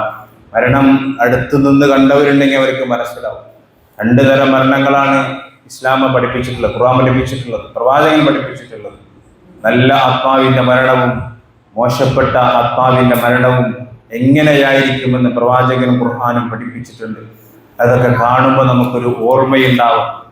നമ്മുടെ നാട്ടിലൊരു മരണം നടക്കുമ്പോൾ അതിനോടുള്ള ഉത്തരവാദിത്തങ്ങൾ റസൂല് പറഞ്ഞത്, ആ മരണം നടന്ന് ആ ജനാസയോടുള്ള ബാധ്യതകൾ നിങ്ങൾ നിറവേറ്റി ആ ജനാസയെ ഖബറിലിറക്കി വെച്ച് മണ്ണിട്ട് ദുആ ചെയ്തുകൊണ്ടാണ് നിങ്ങൾ തിരിച്ചു പോരേണ്ടത് എന്ന് പറഞ്ഞപ്പോൾ എന്താണ് അതിൽ നിന്ന് നിങ്ങൾക്ക് കിട്ടേണ്ട പാഠം എന്ന് കൂടി റസൂല് പഠിപ്പിച്ചു.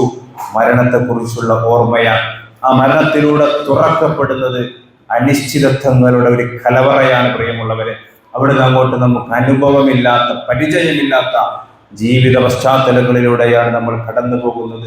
ഖബറിൽ നമ്മൾ ഇറക്കി വെച്ച് നമ്മുടെ വേണ്ടപ്പെട്ടവരെ തിരിച്ചു പോരുമ്പോൾ ആ നടന്നു പോരുന്നവരുടെ ചെരുപ്പിന്റെ കാലടി ശബ്ദം ഖബറിനകത്തുകൾ നമ്മൾ കേൾക്കുമെന്നാണ്. അവിടെ നടക്കുന്ന നമുക്ക് വിവരിക്കാൻ കഴിയാത്ത രീതിയിലുള്ള സങ്കീർണതകൾ. ഉസ്മാൻ റളിയല്ലാഹു അൻഹു എപ്പോഴും പറയാറുണ്ട്, ഖബർ ജീവിതത്തിൽ അങ്ങോട്ട് സന്തോഷമായി കഴിഞ്ഞാൽ പിന്നെ അവിടെ നിന്ന് അങ്ങോട്ട് മുഴുവൻ റാഹത്തിലാണ്. എന്ന് വെച്ചാൽ നമ്മുടെ ഈ ജീവിതത്തിന്റെ പ്രാരംഭഘട്ടമാണ് ഖബറിലെ ജീവിതം എന്ന് പറയുന്നത്. ഞാൻ അധികം അത് വിശദീകരിക്കുന്നില്ല. അവിടുന്ന് അങ്ങോട്ട് മുന്നോട്ട് പോയി രണ്ടാമത് നമ്മൾ ഉയർത്തെഴുന്നേൽക്കപ്പെടുന്ന സന്ദർഭം മഹ്ശറിലേക്ക് പ്രവേശിക്കുകയാണ്. എത്രയാണ് അവിടെ നിൽക്കുക എന്ന് നമുക്കൊന്ന് ആലോചിച്ച ഒരു പൊടി ഉണ്ടാവില്ല. എത്രമേൽ നമുക്ക് നിൽക്കേണ്ടി വരും. ഇപ്പൊ നമ്മുടെ നാട്ടിൽ നല്ല ചൂടുള്ളൊരു സമയമാണ്. നല്ല ചൂടും അതുകൊണ്ട് പ്രയാസപ്പെടുന്ന, പ്രത്യേകിച്ച് പാലക്കാടിന്റെ പ്രദേശങ്ങളിലൊക്കെ നല്ല ചൂടുള്ളൊരു സമയമാണ്. ആ ചൂട് ശരീരത്തിൽ അടിക്കുമ്പോൾ നമുക്കതിൽ ചില പ്രയാസങ്ങളുണ്ട്, നമുക്കത് സഹിക്കാൻ കഴിയുന്നില്ല. പക്ഷെ നാളെ പരലോകത്ത് പ്രവാചകൻ വിശദീകരിച്ച പോലെ തലക്ക് ഒരു ചാൺമുകളിൽ സൂര്യൻ കത്തി നിൽക്കുകയും അതിൻ്റെ ചൂടേറ്റ് ഓരോ മനുഷ്യരുടെയും അവസ്ഥകളനുസരിച്ച് കഴുത്ത് വരെ വിയർപ്പിൽ കുളിച്ചു നിൽക്കുകയും ചെയ്യുന്ന ഒരു സന്ദർഭം. അത് എത്ര നിൽക്കണമെന്ന് ചോദിച്ചു കഴിഞ്ഞാൽ അറ്റമില്ലാതെ നിൽക്കണം. അവിടുത്തെ നമ്മൾ ദുനിയാവിലെ ഉദാഹരണങ്ങൾ വെച്ചുകൊണ്ടൊന്ന് വിശദീകരിച്ചാൽ പൂർണ്ണമാകുന്നൊരു സംഗതിയല്ല പരലോകം എന്ന് പറഞ്ഞാൽ. നിങ്ങളുടെ കണ്ണിന്റെ മറ അല്ല നീക്കിക്കളയുന്നത് ഖുർആൻ അല്ല പറഞ്ഞിട്ടുണ്ട്. ദുനിയാവിൽ പടച്ചോ നമുക്ക് ഓരോ ശേഷികൾ നൽകിയിട്ടുണ്ട്. കാണാനും കേൾക്കാനും മണക്കാനും സംസാരിക്കാനും അനുഭവിക്കാൻ തൊലി കാല് കൈ ഇങ്ങനെ ഓരോ സംവിധാനങ്ങൾക്ക് പടച്ചോ ഒരു ലിമിറ്റ് വെച്ചിട്ടുണ്ട്. ദുനിയാവിൽ ഇതേ നമുക്ക് ആവശ്യം. പക്ഷെ പരലോകത്ത് നമ്മൾ ഇതിന്റെ ഒരു ഫ്രീക്വൻസി വേവലൊക്കെ മാറുന്ന ഒരു തലത്തിലേക്ക് മാറും. എന്തെന്ന് വെച്ചാൽ ആ പരലോകം എന്ന് പറയുന്ന ഒരു ലോകം അവരുടെ കണ്ണിന്റെ മറ അള്ളാഹു നീക്കി നൽകുമെന്നാണ്. അങ്ങനെ വിചാരണയ്ക്ക് വേണ്ടി നമ്മൾ കാത്തു നിൽക്കുക. ആ ഒരു അനിശ്ചിതത്വങ്ങളുടെ ലോകം, ചൂട്, ശിക്ഷകള്, വയർപ്പ് ഒക്കെ ഇങ്ങനെ വല്ലാത്തൊരു അനുഭവമാണ് നമുക്ക്. അതൊക്കെ ആലോചിച്ചിട്ട് വേണം നമ്മൾ ഓരോ ദിവസം കിടന്നുറങ്ങാൻ. പരലോക ചിന്തയാണ് അള്ളാഹിനോട് കൂട്ടിരിക്കാൻ ഏറ്റവും നല്ലൊരു മരുന്ന് എന്ന് പറയുന്നത്. കാരണം അവിടെ നമ്മൾ ഒറ്റക്കാണ്. അവിടെ നമ്മൾ ഹിസാബിന്റെ സമയത്ത് യാ വൈലത്തന മാലി ഹാദൽ കിതാബ് ലാ യുആദിലു സഗീറത്തൻ വലാ കബീറത്തൻ ഇല്ലാ ഹസാഅ. നമുക്ക് ഗ്രന്ഥം നൽകപ്പെടുന്ന സമയം ആ ഗ്രന്ഥം നോക്കി ജീവിതത്തിൽ അള്ളാഹുവിനെ ഓർക്കാതെയും അള്ളാഹുവിന്റെ മുന്നറിയിപ്പുകളെ സ്വീകരിക്കാതെയും ധിക്കാരത്തോടുകൂടി ജീവിച്ച മനുഷ്യര് ഓടിപ്പോകുന്ന ഒരു രംഗത്തെ കുറിച്ച് ഖുർആൻ പറയുമ്പോൾ യാ വൈലത്തന, എന്റെ നാശമേ, മാലി ഹാദൽ കിതാബ്, എന്തൊരു കിതാബാണിത്. അള്ളാഹിനെ മറച്ചു വെച്ചും അള്ളാഹിൽ വെളിവാക്കിയും നമ്മളൊക്കെ ചെയ്ത ഒരുപാട് തെറ്റുകൾ. മാ യൽഫിദു മിൻ ഖൗലിൻ ഇല്ലാ ലദൈഹി റഖീബുൻ അതീദ്, റഖീബും അതീദും കേൾക്കാതെ നിങ്ങളൊന്നും സംസാരിക്കില്ലെന്ന് ജീവിതത്തിൽ നിങ്ങൾ സൂക്ഷിക്കാൻ വേണ്ടിയുള്ള മുന്നറിയിപ്പ് നൽകിയ വലിയൊരു സന്ദേശമാണ്. നമ്മൾ ചെയ്തതെല്ലാം അതിലുണ്ടാകും. നമ്മൾ അള്ളാഹുവിൻ്റെ അടുത്ത് ഹിസാബ് ബോധിപ്പിക്കാനുള്ളൊരു പ്രായപരിധിയിൽ നമ്മൾ എത്തിക്കഴിഞ്ഞാൽ അവിടുന്ന് അങ്ങോട്ട് മരണം വരേക്കും നമ്മൾ ചെയ്ത എല്ലാ കർമ്മങ്ങളും രേഖപ്പെട്ട് കിടക്കുന്നുണ്ട് എന്ന് നമ്മുടെ അടിസ്ഥാന വിശ്വാസമാണ്. അതല്ല പ്രദർശിപ്പിക്കാം. ആദം നബി മുതൽ ഇങ്ങോട്ടുള്ള മനുഷ്യ മഹാസമ്മേളനത്തിൽ അള്ളാഹു അത് പ്രദർശിപ്പിക്കുമ്പോൾ നമ്മുടെ ഉമ്മയറിയാതെ, ഉപ്പയറിയാതെ, മക്കളറിയാതെ, ഇണകളറിയാതെ പുതപ്പിനിടയിൽ ആരും കാണില്ലെന്നുള്ള വിശ്വാസത്തോടു കൂടി നമ്മൾ ചെയ്തു കളഞ്ഞ മുഴുവൻ തിന്മകളെയും അള്ളാഹു ആ മനുഷ്യ മഹാസമ്മേളനത്തിനകത്ത് പ്രദർശിപ്പിക്കുമെന്നാണ് നമ്മൾ വിശ്വസിക്കുന്നത്. എന്തുമാത്രം ഭയാനകരമായ അവസ്ഥകളിലൂടെ നമ്മൾ കടന്നു പോകുന്നത്. മനുഷ്യരുടെ വായകൾക്ക് സീല് വെക്കപ്പെടും, സംസാരിക്കാൻ കഴിയില്ല. ശരീരത്തിലെ അവയവങ്ങൾ സംസാരിക്കുന്ന ഒരു ദിവസമാണ്. നമ്മുടെ കൈകൾ സംസാരിക്കും, കാലുകൾ സംസാരിക്കും, തൊലികൾ സംസാരിക്കും, കണ്ണ് സംസാരിക്കും, ചെവി സംസാരിക്കും. ഇതൊക്കെ കേൾക്കുമ്പോൾ ഏതോ ഒരു കഥ പറഞ്ഞു പോകുന്ന ലാഘവത്തോടു കൂടിയല്ല നമ്മളിത് മറിച്ചു പോകേണ്ടത്, ഖുർആന്റെ പേജുകൾ മറിച്ചു പോകേണ്ടത്. ഇത് യഥാർത്ഥത്തിൽ നമ്മൾ അഭിമുഖീകരിക്കുന്ന ഒരു പ്രശ്നമാണ്. ഞാൻ തുടക്കത്തിൽ പറഞ്ഞതൊരു പ്രശ്നമാണ്. ഇതൊരു പ്രശ്നമാണ്. ഇത് നമ്മെ സംബന്ധിച്ചിടത്തോളം ഒരു പ്രശ്നമാണ്. എങ്ങനെയാണ് നമ്മൾ ഇതിനെ അഭിമുഖീകരിക്കുക എന്ന ഒരു ചിന്തയും ബോധ്യവും എല്ലാ സമയത്തും നമ്മുടെ മനസ്സിൽ തുടികൊട്ടിക്കൊണ്ടിരിക്കണം. അല്ലാഹുവിന്റെ ഖുർആൻ തുടർന്ന് പറയുന്നുണ്ട്, പരസ്പരം നമ്മൾ തള്ളിപ്പറയും. യൗമ യഫിറുൽ മർഉ മിൻ അഖീ വ ഉമ്മിഹി വ അബീഹി വ സാഹിബതിഹി വ ബനീ ലികുല്ലി ഇംറിഇൻ മിൻഹും യൗമഇദിൻ ശഅനുൻ യുഗ്നീ. മക്കളെ കണ്ടാൽ മാതാപിതാക്കൾ ഓടിപ്പോകും, മാതാപിതാക്കളെ കണ്ടാൽ മക്കൾ ഓടിപ്പോകും. സഹോദരങ്ങളെ പരസ്പരം തള്ളിപ്പറയുന്ന നഫ്സി നഫ്സി എന്ന് പറഞ്ഞുകൊണ്ട് നമ്മൾ എൻ്റെ സ്വന്തം കാര്യത്തിന് വേണ്ടി ഓടാണ്. ഇതൊന്നും ദുനിയാവിൽ നിന്ന് ചിന്തിച്ചാൽ നമുക്ക് മനസ്സിലാവില്ല. മക്കൾ നമ്മളെടുത്ത് വന്നിട്ട് അവരോരാവശ്യങ്ങൾ പറയുമ്പോൾ, അവർ നമ്മളോട് എന്തെങ്കിലും അപേക്ഷകൾ സമർപ്പിക്കുമ്പോൾ നമ്മളെല്ലാം മറന്നിട്ട് അത് ചെയ്തു കൊടുക്കുന്നവരാണ്. അങ്ങനെ നമുക്ക് ശീലമുള്ളൂ. ഉമ്മക്കുപ്പക്കും വേണ്ടി എന്ത് ത്യാഗം സ്വാലിഹ്യങ്ങളായ മക്കൾ ദുനിയാവിൽ ചെയ്യും. പക്ഷേ ഇതൊക്കെ കാണുമ്പോൾ നമ്മൾ വിറളി പിടിച്ചു പോവാൻ. നഫ്സി നഫ്സി, എൻ്റെ സ്വന്തം കാര്യമെന്ന് മാത്രം ആക്രോശിച്ചുകൊണ്ട് മനുഷ്യരും പരസ്പരം തള്ളിപ്പറയുകയും ഓടി ഒളിക്കുകയും ചെയ്യുന്ന ഒരു സമയത്ത് ചില മുഖങ്ങളെ കുറിച്ച് കൂടി ഖുർആൻ പരിചയപ്പെടുത്തുന്നുണ്ട്. വുജൂഹു യൗമഇദിൻ മുസ്ഫിറ ളാഹിഖത്തുൻ മുസ്തബിശിറ. പ്രഭചരിയുന്ന തെളിച്ചമുള്ള ചില മുഖങ്ങളെ കുറിച്ച് പറയുന്നുണ്ട്. അതുപോലെ തന്നെ വവുജൂഹു യൗമഇദിൻ അലൈഹാ അബറ തർഹഖുഹാ ഖതറ. മുഖം വിരളി പിടിച്ച് തങ്ങളുടെ കർമ്മപുസ്തകങ്ങൾ ഏറ്റുവാങ്ങി, ഇടതുകൈയിൽ ഏറ്റുവാങ്ങി അത് പ്രദർശിപ്പിക്കാനോ കാണിച്ചു കൊടുക്കാനോ കഴിയാതെ ആ ജീവിതത്തിൽ നമ്മൾ അഭിമുഖീകരിക്കുന്ന നിസ്സഹായ ഓർത്തുകൊണ്ട് ഓടിയകലുന്ന മനുഷ്യർ അവിടെ നിന്ന് അങ്ങോട്ട് അവസാനിക്കുന്ന ജീവിതമല്ലത്. ഹിസാബ് പൂർത്തിയായി നരകമാണോ സ്വർഗമാണോ എന്ന് തീരുമാനിക്കപ്പെട്ടതിന് ശേഷം ആ നരകത്തെ പ്രദർശിപ്പിക്കുന്ന രംഗം അള്ളാഹിന്റെ പ്രവാചകൻ വിശദീകരിച്ചിട്ടുണ്ട്, ഖുർആൻ പഠിപ്പിച്ചിട്ടുണ്ട്. അതിൻ്റെ വലുപ്പത്തെക്കുറിച്ച്, സ്വഭാവത്തെക്കുറിച്ച്, അതിൻ്റെ ആഴത്തെക്കുറിച്ച്, അതിൻ്റെ കാവൽക്കാരായ മലക്കുകളെ കുറിച്ച്, അത് കൊണ്ടുവരുന്ന രീതികളെക്കുറിച്ച്, അതിൻ്റെ ആഴത്തെക്കുറിച്ച് പ്രവാചകൻ സല്ലല്ലാഹു അലൈഹി വസല്ലം പഠിപ്പിച്ചിട്ടുണ്ട്. നരകത്തിന് 70,000 ചങ്ങലകളുണ്ട്. ഓരോ ചങ്ങലകളും 70,000 മലക്കുകൾ വീതം പിടിച്ചുകൊണ്ടാണ് അത് കൊണ്ടുവരപ്പെടുക.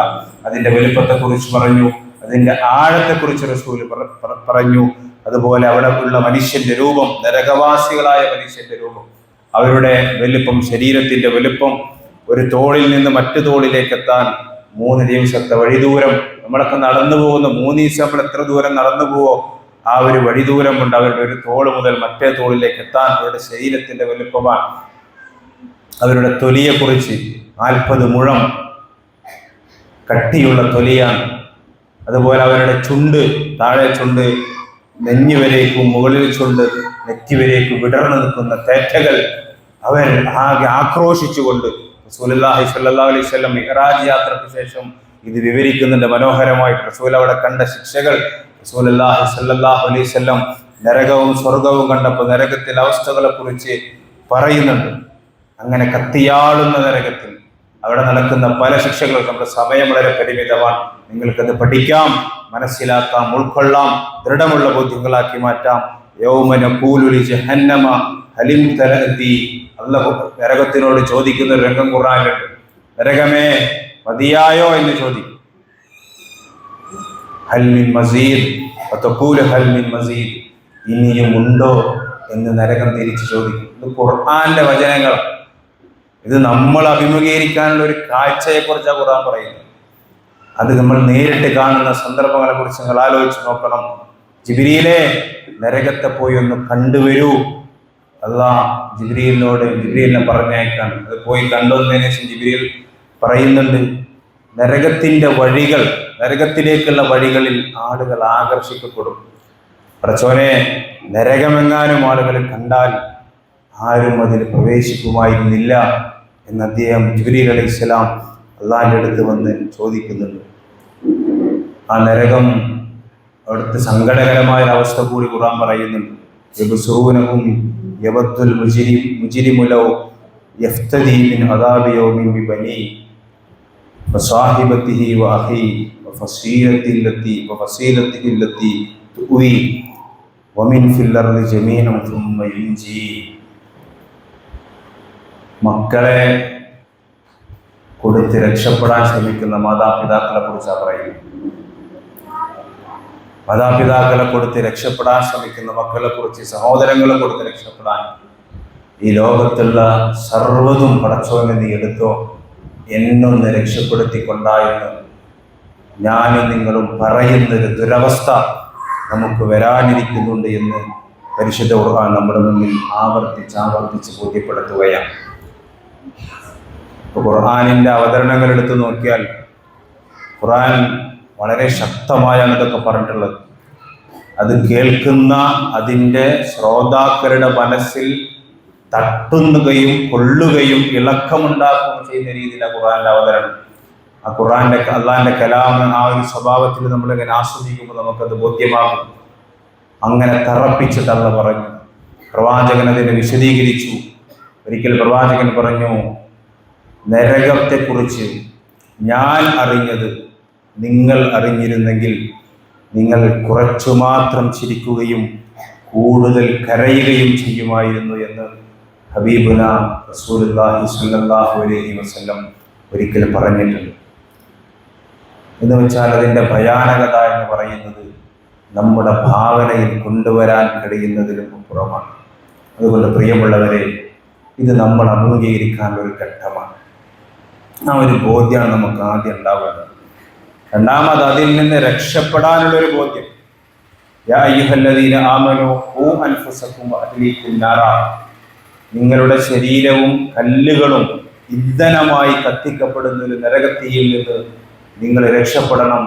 മാത്രമല്ല ഖൂ അൻഫുസകും വഅഹ്ലീകും നാറാ, നിങ്ങളുടെ കുടുംബവും അവിടുന്ന് രക്ഷപ്പെടണമെന്ന് അല്ലാഹുവിന്റെ ഖുർആൻ ഓർമ്മപ്പെടുത്തുകയാണ്. നമ്മൾ മാത്രം രക്ഷപ്പെട്ടു പോയാൽ പോരാ. അപ്പം അതിൻ്റെ അനുഭവങ്ങളൊക്കെ ഇപ്പോൾ നേരത്തെ നമ്മൾ വിശദീകരിച്ചു. പരസ്പരം ഒരു വീട്ടിലിരുന്ന് ഭക്ഷണം കൊണ്ട് ഒരുമിച്ച് പദ്ധതികളുണ്ടാക്കി ജീവിച്ച ഉമ്മയും ഉപ്പയൊക്കെ നാളെ പരലോകത്ത് പോയിട്ട് പരസ്പരം തമ്മിലടിക്കുന്നതിനെ കുറിച്ചല്ല. അങ്ങനെയല്ല നമ്മളാവുന്നത്. ഖൂ അൻഫുസകും വഅഹ്ലീകും നാറാ, അവരെ കൂടി ചേർത്ത് പിടിച്ചുകൊണ്ടാവണം നമ്മൾ സ്വർഗത്തിലേക്കുള്ള നമ്മുടെ പാത ചുരുക്കേണ്ടത് എന്ന വലിയ ബോധ്യമാണ് ഖുർആൻ നമ്മുടെ മുമ്പിൽ കൊണ്ടുവരുന്നത്. നമ്മുടെ മക്കളുണ്ടാകണം, നമ്മുടെ മാതാപിതാക്കൾ ഉണ്ടാവണം, പിണതുണകൾ ഉണ്ടാകണം.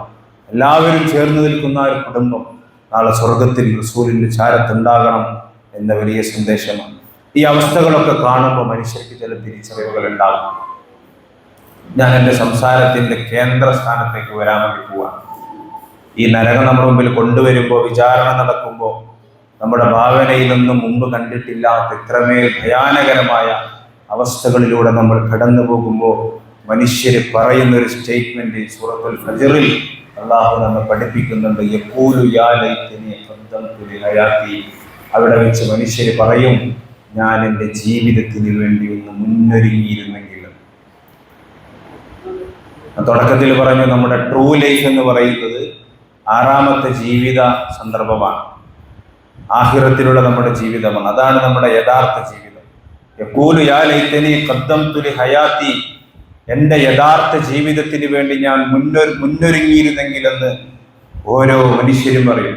കുറച്ചപ്പുറത്ത് ഖുർആൻ പറയുന്നത് യഖൂലുൽ കാഫിറു യാ ലൈതനി കുൻതു തുറാബ, ഞാനൊന്ന് മണ്ണായി പോയിരുന്നെങ്കിലെന്ന് ആളുകൾ പരിതപിക്കുന്നൊരവസ്ഥ. ഈ ഒരു നഷ്ടബോധത്തിന് നമുക്കുണ്ടാകുന്ന കാരണമെന്ന്, ഈ ഒരു സംസാരം നാളെ ഹിസാബിന്റെ സന്ദർഭത്തിൽ മനുഷ്യർ പറയാനുള്ള കാരണം എന്താണ് എന്ന് കൂടി ഖുർആൻ പറഞ്ഞു. ഇതൊക്കെ നമുക്ക് വലിയ ഗുണപാഠങ്ങളാകാം. നാളെ അവിടെ പോയിട്ട് നമ്മളിങ്ങനെ ഇടങ്ങറായി, അവിടെ ആകെ ഹറിബറിയായി വെപ്രാളപ്പെട്ട് ജീവിതം നഷ്ടപ്പെട്ടു പോയി തിരിച്ചു വരാൻ കഴിയില്ല. അത് വലിയൊരു പ്രധാനപ്പെട്ടൊരു പോയിന്റാണ്. നമുക്ക് എല്ലാ വീഴ്ചകളിലും തൗബ ചെയ്യാനും തിരിച്ചു വരാൻ അവസരം ഉണ്ടാവും. ജീവിതത്തിൽ എന്തെങ്കിലും ഒരു പാളിച്ച സംഭവിച്ചു എന്ന് ആരെങ്കിലും ചൂണ്ടിക്കാണിച്ചു തരുമ്പോൾ, അല്ലെങ്കിൽ നമ്മുടെ തന്നെ അനുഭവം ബോധ്യമായിട്ട് നമ്മൾ ഉൾക്കൊള്ളുമ്പോൾ തിരിഞ്ഞു നടക്കാൻ ഒരു അവസരമുണ്ട് എന്നതാണ്. പക്ഷേ അള്ളാഹിനോട് കേണ് അപേക്ഷിച്ചിട്ടും തിരിച്ചു വരവിനുള്ള സാധ്യതകളില്ലാത്തൊരു ലോകത്ത് കഴിഞ്ഞ ജീവിതത്തിൽ ഞാൻ ഒതുങ്ങിയിരുന്നെങ്കിൽ എന്ന് നമ്മൾ പറയുന്നതിനൊരു പ്രസക്തിയില്ല. അങ്ങനെ നിങ്ങൾ പറയാതിരിക്കാൻ അള്ളാഹു ചില ശ്രദ്ധകൾ, ഗൗരവപ്പെട്ട ശ്രദ്ധകൾ നമ്മുടെ മുമ്പിലേക്ക് കൊണ്ടുവരുന്നു.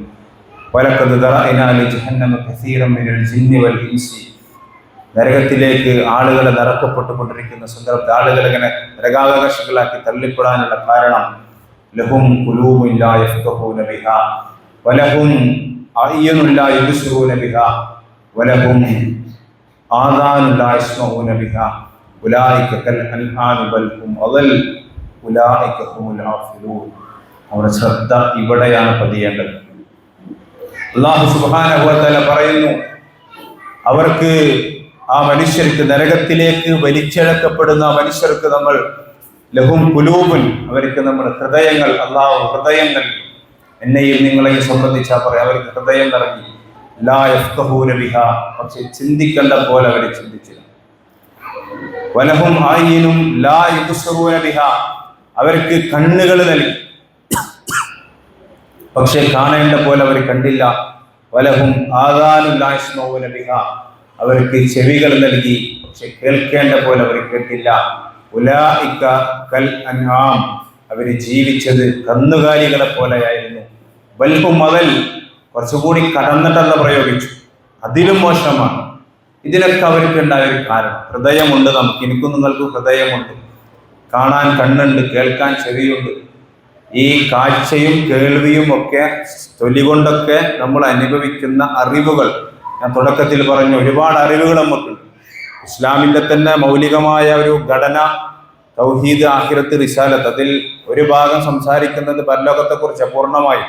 ആ പരലോക വിശ്വാസവും യഥാർത്ഥ ജീവിതമായ പരലോകത്തിൽ നമ്മൾ നേരിടേണ്ട ഹിസാബിനെ കുറിച്ചും നമ്മുടെ പരിണിതികളെ കുറിച്ചും പരിശുദ്ധ ഖുർആനും പ്രവാചക അധ്യാപനങ്ങളും ഇത്രയേറെ സംസാരിച്ചു കഴിഞ്ഞിട്ടും ആ വിജ്ഞാനങ്ങളെ നമ്മൾ കണ്ണുകൊണ്ടും കേൾവി കൊണ്ടും അറിവ് കൊണ്ടും ചിന്ത കൊണ്ടും സ്വരൂപിച്ചിട്ടും ഹൃദയത്തിനകത്ത് പരിവർത്തനങ്ങൾ ഉണ്ടാക്കാൻ കഴിയാത്ത രീതിയിലുള്ള ഗഫ്ലത്ത് നിങ്ങൾക്ക് ബാധിച്ചിരുന്നു എന്നല്ല പറയുന്നത്. ഗഫ്ലത്ത് എന്ന് പറഞ്ഞാൽ അശ്രദ്ധ എന്ന് നമുക്ക് ഒറ്റടിക്ക് പറയാൻ പറ്റുമെങ്കിലും ഗൗരവത്തോടു കൂടി അതിനെ സമീപിക്കുന്നതിൽ നിങ്ങൾക്ക് കാലിടറിപ്പോയി എന്നാണ് അല്ലാഹു സുബ്ഹാനഹു വ തആല അതിന് മറുപടി പറയുന്നു. അതുകൊണ്ട് പ്രിയമുള്ളവരെ, ഈ ഒരു ഗഫ്ലത്തിനെ കുറിച്ച് നമുക്ക് എപ്പോഴും ബോധ്യമാണ്. നമ്മുടെ ജീവിതത്തിൽ എത്ര കണ്ട് ഈ പരലോക വിശ്വാസം സ്വാധീനിക്കുന്നുണ്ട് എന്നാണ് നമ്മൾ മനസ്സിലാക്കുന്നത്.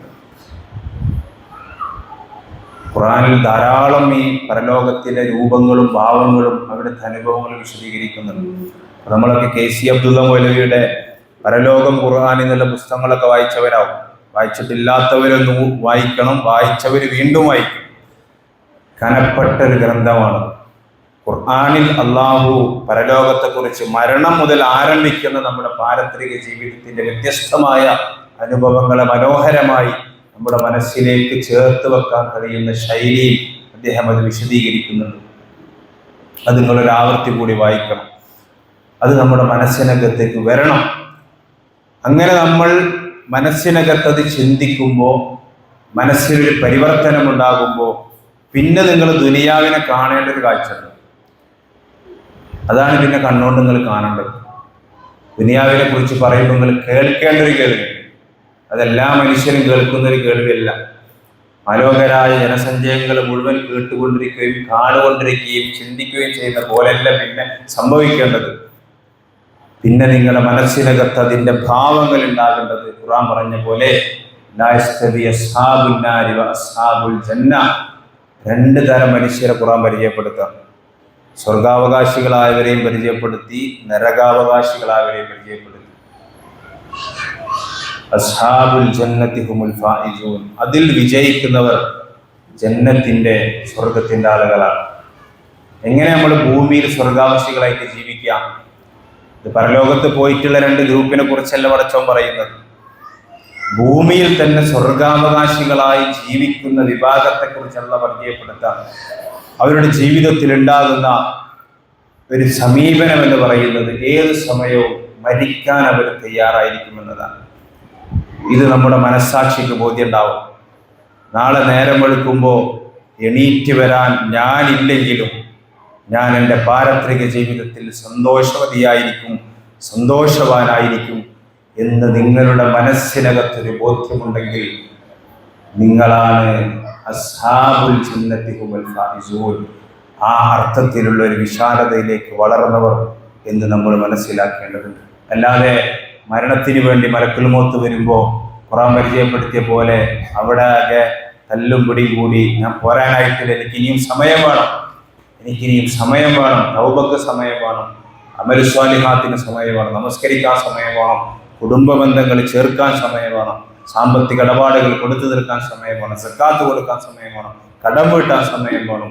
ഇങ്ങനെയൊക്കെ പറഞ്ഞ് മലക്കുൽ മൗത്തിനോട് തല്ലുകൂടുന്നവരെ കുറിച്ചല്ല, മറിച്ച് പോകാൻ റെഡിയായി ഇരുന്ന് കൊടുക്കുന്ന ഒരു മാനസികാവസ്ഥയിലേക്ക് നമ്മൾ എത്തുക എന്നതാണ്. പുഞ്ചിരിയോടുകൂടി മരണത്തെ അഭിമുഖീകരിക്കാൻ നമുക്ക് കഴിയുക എന്നതാണ്. ഈ സമീപനമാണ് നമ്മുടെ ഭാഗത്ത് ഉണ്ടാവേണ്ടത്. കവി പറഞ്ഞ പോലെ വലതെത്തുക ഉമ്മുക്ക എബിനു ആദമ ബഖിയ നമ്മൾ ഭൂമിയിലേക്ക് ജനിച്ചു വീണപ്പോൾ ഉമ്മയുടെ ഗർഭാശയത്തിൽ ജീവിച്ച് ഭൂമിയിലേക്ക് നമ്മൾ പുറന്തള്ളി വരുന്നൊരു സമയമുണ്ടല്ലോ, എല്ലാവരും ചിരിക്കുന്നൊരു സമയമാണ്.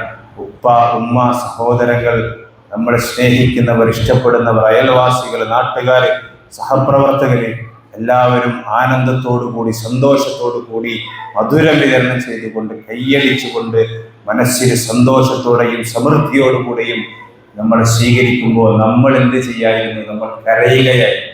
നമുക്കൊന്നും ബോധ്യമില്ല, നമ്മൾ വാവിട്ട് കരഞ്ഞു. പക്ഷേ فجهد لنفسك أن تكون إذا بقوا في حال موتك ضاحكا مسرورا. ഇത് നേരെ വിപരീതം സംഭവിക്കുന്ന ഒരു ദിവസം. നിങ്ങൾ ആലോചിച്ചോ, ഇതൊക്കെ ഇവിടെ നടക്കാൻ പോകുന്നതാണ്. ഈ ചിരിച്ചോരും സന്തോഷിച്ചോരും മധുരം വിതരണം ചെയ്തവരൊക്കെ കരയുന്നൊരു ദിവസം ഉണ്ടല്ലോ. അവർ കരഞ്ഞട്ടഹസിക്കുന്ന, ജീവിതത്തിൽ വലിയ നൊമ്പരമായി അവരൊക്കെ കൂടി നിന്നുകൊണ്ട് കരയുകയും കണ്ണീര് പൊടിക്കുകയും തേങ്ങുകയും വിങ്ങുകയും ചെയ്യുന്ന ഒരു സന്ദർഭത്തിൽ ആർക്ക് ചിരിച്ചുകൊണ്ട് തിരിച്ചു പോകാൻ കഴിയുന്നുവോ ഉലൈക അവരാണ് വിജയിച്ചവർ. അസ്ഹാബുൽ ജന്നത്തി ഹുമുൽ ഫായിസൂൻ, അവരാണ് വിജയിച്ചത്. യാ അയ്യുഹൻ നഫ്സുൽ മുത്മഇന്ന ഇർജിഇ ഇലാ റബ്ബിക റാദിയതൻ മർദിയ ഫദ്ഖുലി ഫീ ഇബാദി വദ്ഖുലി ജന്നതി. ഈ ഒരു ക്ഷണമാണ് നമുക്ക് കിട്ടേണ്ടത്.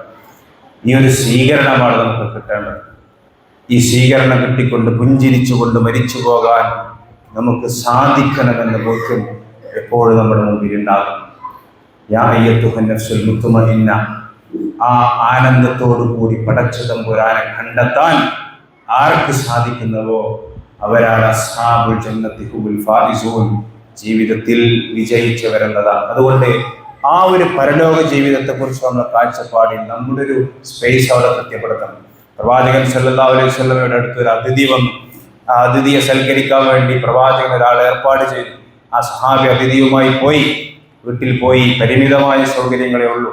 ആ സൗകര്യങ്ങൾക്കകത്ത് അയാളെ പരമാവധി സന്തോഷിപ്പിച്ചുകൊണ്ട് കിടന്നുറങ്ങാൻ കൊണ്ടുപോകാൻ നോക്കുമ്പോൾ അയാൾ ചോദിക്കുന്നുണ്ട്, കുറച്ചും കൂടി ഒരു സൗകര്യമുള്ള വീടെ കൈക്കൂടെ എന്നുള്ള അഭിപ്രായം വന്നപ്പോൾ അദ്ദേഹം ഈ മനുഷ്യൻ അതിഥിയെ കൊണ്ടുപോയി കാണിച്ചു കൊടുക്കുന്നത്, എൻ്റെ പുതിയൊരു വീടുണ്ട്, ആ വീട് അതിലേക്കാണ് ഞങ്ങൾ ഇൻവെസ്റ്റ് ചെയ്തുകൊണ്ടിരിക്കുന്നത്. ആ വീടിനെ മനോഹരമാക്കാനും അതിൻ്റെ ഭംഗി കൂട്ടാനും അവിടുത്തെ അലങ്കാരങ്ങൾ വർദ്ധിപ്പിക്കാനുമാണ് ഞങ്ങൾ ശ്രമിച്ചു കൊണ്ടിരിക്കുന്നതെന്ന് പറഞ്ഞപ്പോൾ ആ മനുഷ്യനത് കാണാനുള്ള ആഗ്രഹങ്ങൾ പ്രകടിപ്പിച്ചു. അങ്ങനെ അതിഥിയുമായിട്ട് കൊണ്ടുപോയിട്ട് ഈ സ്വഹാബി പറഞ്ഞു കൊടുക്കുന്നുണ്ട്, ഞാൻ എൻ്റെ പരലോകത്തുള്ള എൻ്റെ ഭവനത്തെക്കുറിച്ചാണ് സംസാരിച്ചത്. ദുനിയാവെന്ന് പറയുന്നത് നമുക്ക് സമ്പാദിക്കണം, പൈസ വേണം, സന്തോഷം വേണം, വീട് വേണം, എല്ലാം വേണം. പക്ഷെ എൻ്റെ മുൻഗണനയിൽ ദുനിയാവിലെ എൻ്റെ സമ്പാദ്യങ്ങളെക്കാളപ്പുറം നാളെ പാരത്രിക ജീവിതത്തിൽ ഞാൻ അവിടേക്കുള്ള ഇൻവെസ്റ്റ്മെന്റുകളാണ് ഞാൻ ഇവിടുന്ന് സമ്പാദിച്ചു കൊണ്ടിരിക്കുന്നത്. ഇത് അയാളുടെ, ആ സ്വഹാബിയുടെ പാരത്രിക ജീവിതത്തെക്കുറിച്ചുള്ള ഒരു സ്വപ്നമാണ്. ഇതുപോലൊരു സ്വപ്നം നിങ്ങൾക്കുണ്ടോ എന്നതാണ്. സ്വർഗത്തെക്കുറിച്ച് പറയുമ്പോൾ സ്വർഗത്തിന്റെ കവാടങ്ങളെ കുറിച്ചൊക്കെ റസൂല് പറയും. ബാബു സ്വലാത്ത്, ബാബു ജിഹാദ് ഫീ സബീലില്ലാ, ബാബു സക്കാത്ത്, ബാബു സിയാം, എല്ലാ വാതിലിലും കൂടെ അബൂബക്കർ സിദ്ദീഖ് റളിയല്ലാഹു അൻഹു കടന്നു വരുന്നുണ്ട്. പ്രവാചകൻ വിശദീകരിച്ചു. അശ്റത്തുൽ മുബശ്ശിരീങ്ങളിൽപ്പെട്ട അബൂബക്കർ സിദ്ദീഖ് റളിയല്ലാഹു അൻഹുവിന്റെ ഈമാൻ ഒരു തുലാസിന്റെ ഒരു പക്ഷത്തും ലോകത്ത് ജനിച്ചു മരിച്ചു പോയ മുഴുവൻ മനുഷ്യ സഞ്ചയങ്ങളുടെ ഈമാൻ മറ്റു ഭാഗത്തും വെച്ച് കഴിഞ്ഞാൽ അബൂബക്കറിന്റെ ഈമാനിനെ മറികടക്കാൻ മറ്റേ തട്ടിന് കഴിയില്ലെന്ന് റസൂലുള്ളാഹി സ്വല്ലല്ലാഹു അലൈഹി വസല്ലം പ്രഖ്യാപിച്ച ആ മനുഷ്യൻ സദസ്സിലിരുന്ന് തേങ്ങി കരഞ്ഞുകൊണ്ട് റസൂലിനോട് ചോദിക്കും, അള്ളാന്റെ റസൂലെ, ഈ അബൂബക്കർ അതിലുണ്ടോ എന്ന് ചോദിക്കും. സ്വർഗത്തെക്കുറിച്ച് റസൂല് പറയുമ്പോൾ ഇവരിങ്ങനെ ചോദിക്കാം. എന്നുവെച്ചാൽ സ്വർഗം കിനാവ് കണ്ടുള്ള ഒരു ജീവിതം നമുക്കുണ്ടാകണമെന്നാണ്. അള്ളാന്റെ അടുത്ത് നമുക്ക് വേണ്ടത് അതാണ്. ജീവിതത്തിൽ എന്ത് പ്രവർത്തിക്കുമ്പോഴും നിങ്ങളുടെ ലക്ഷ്യം സ്വർഗമാകണം.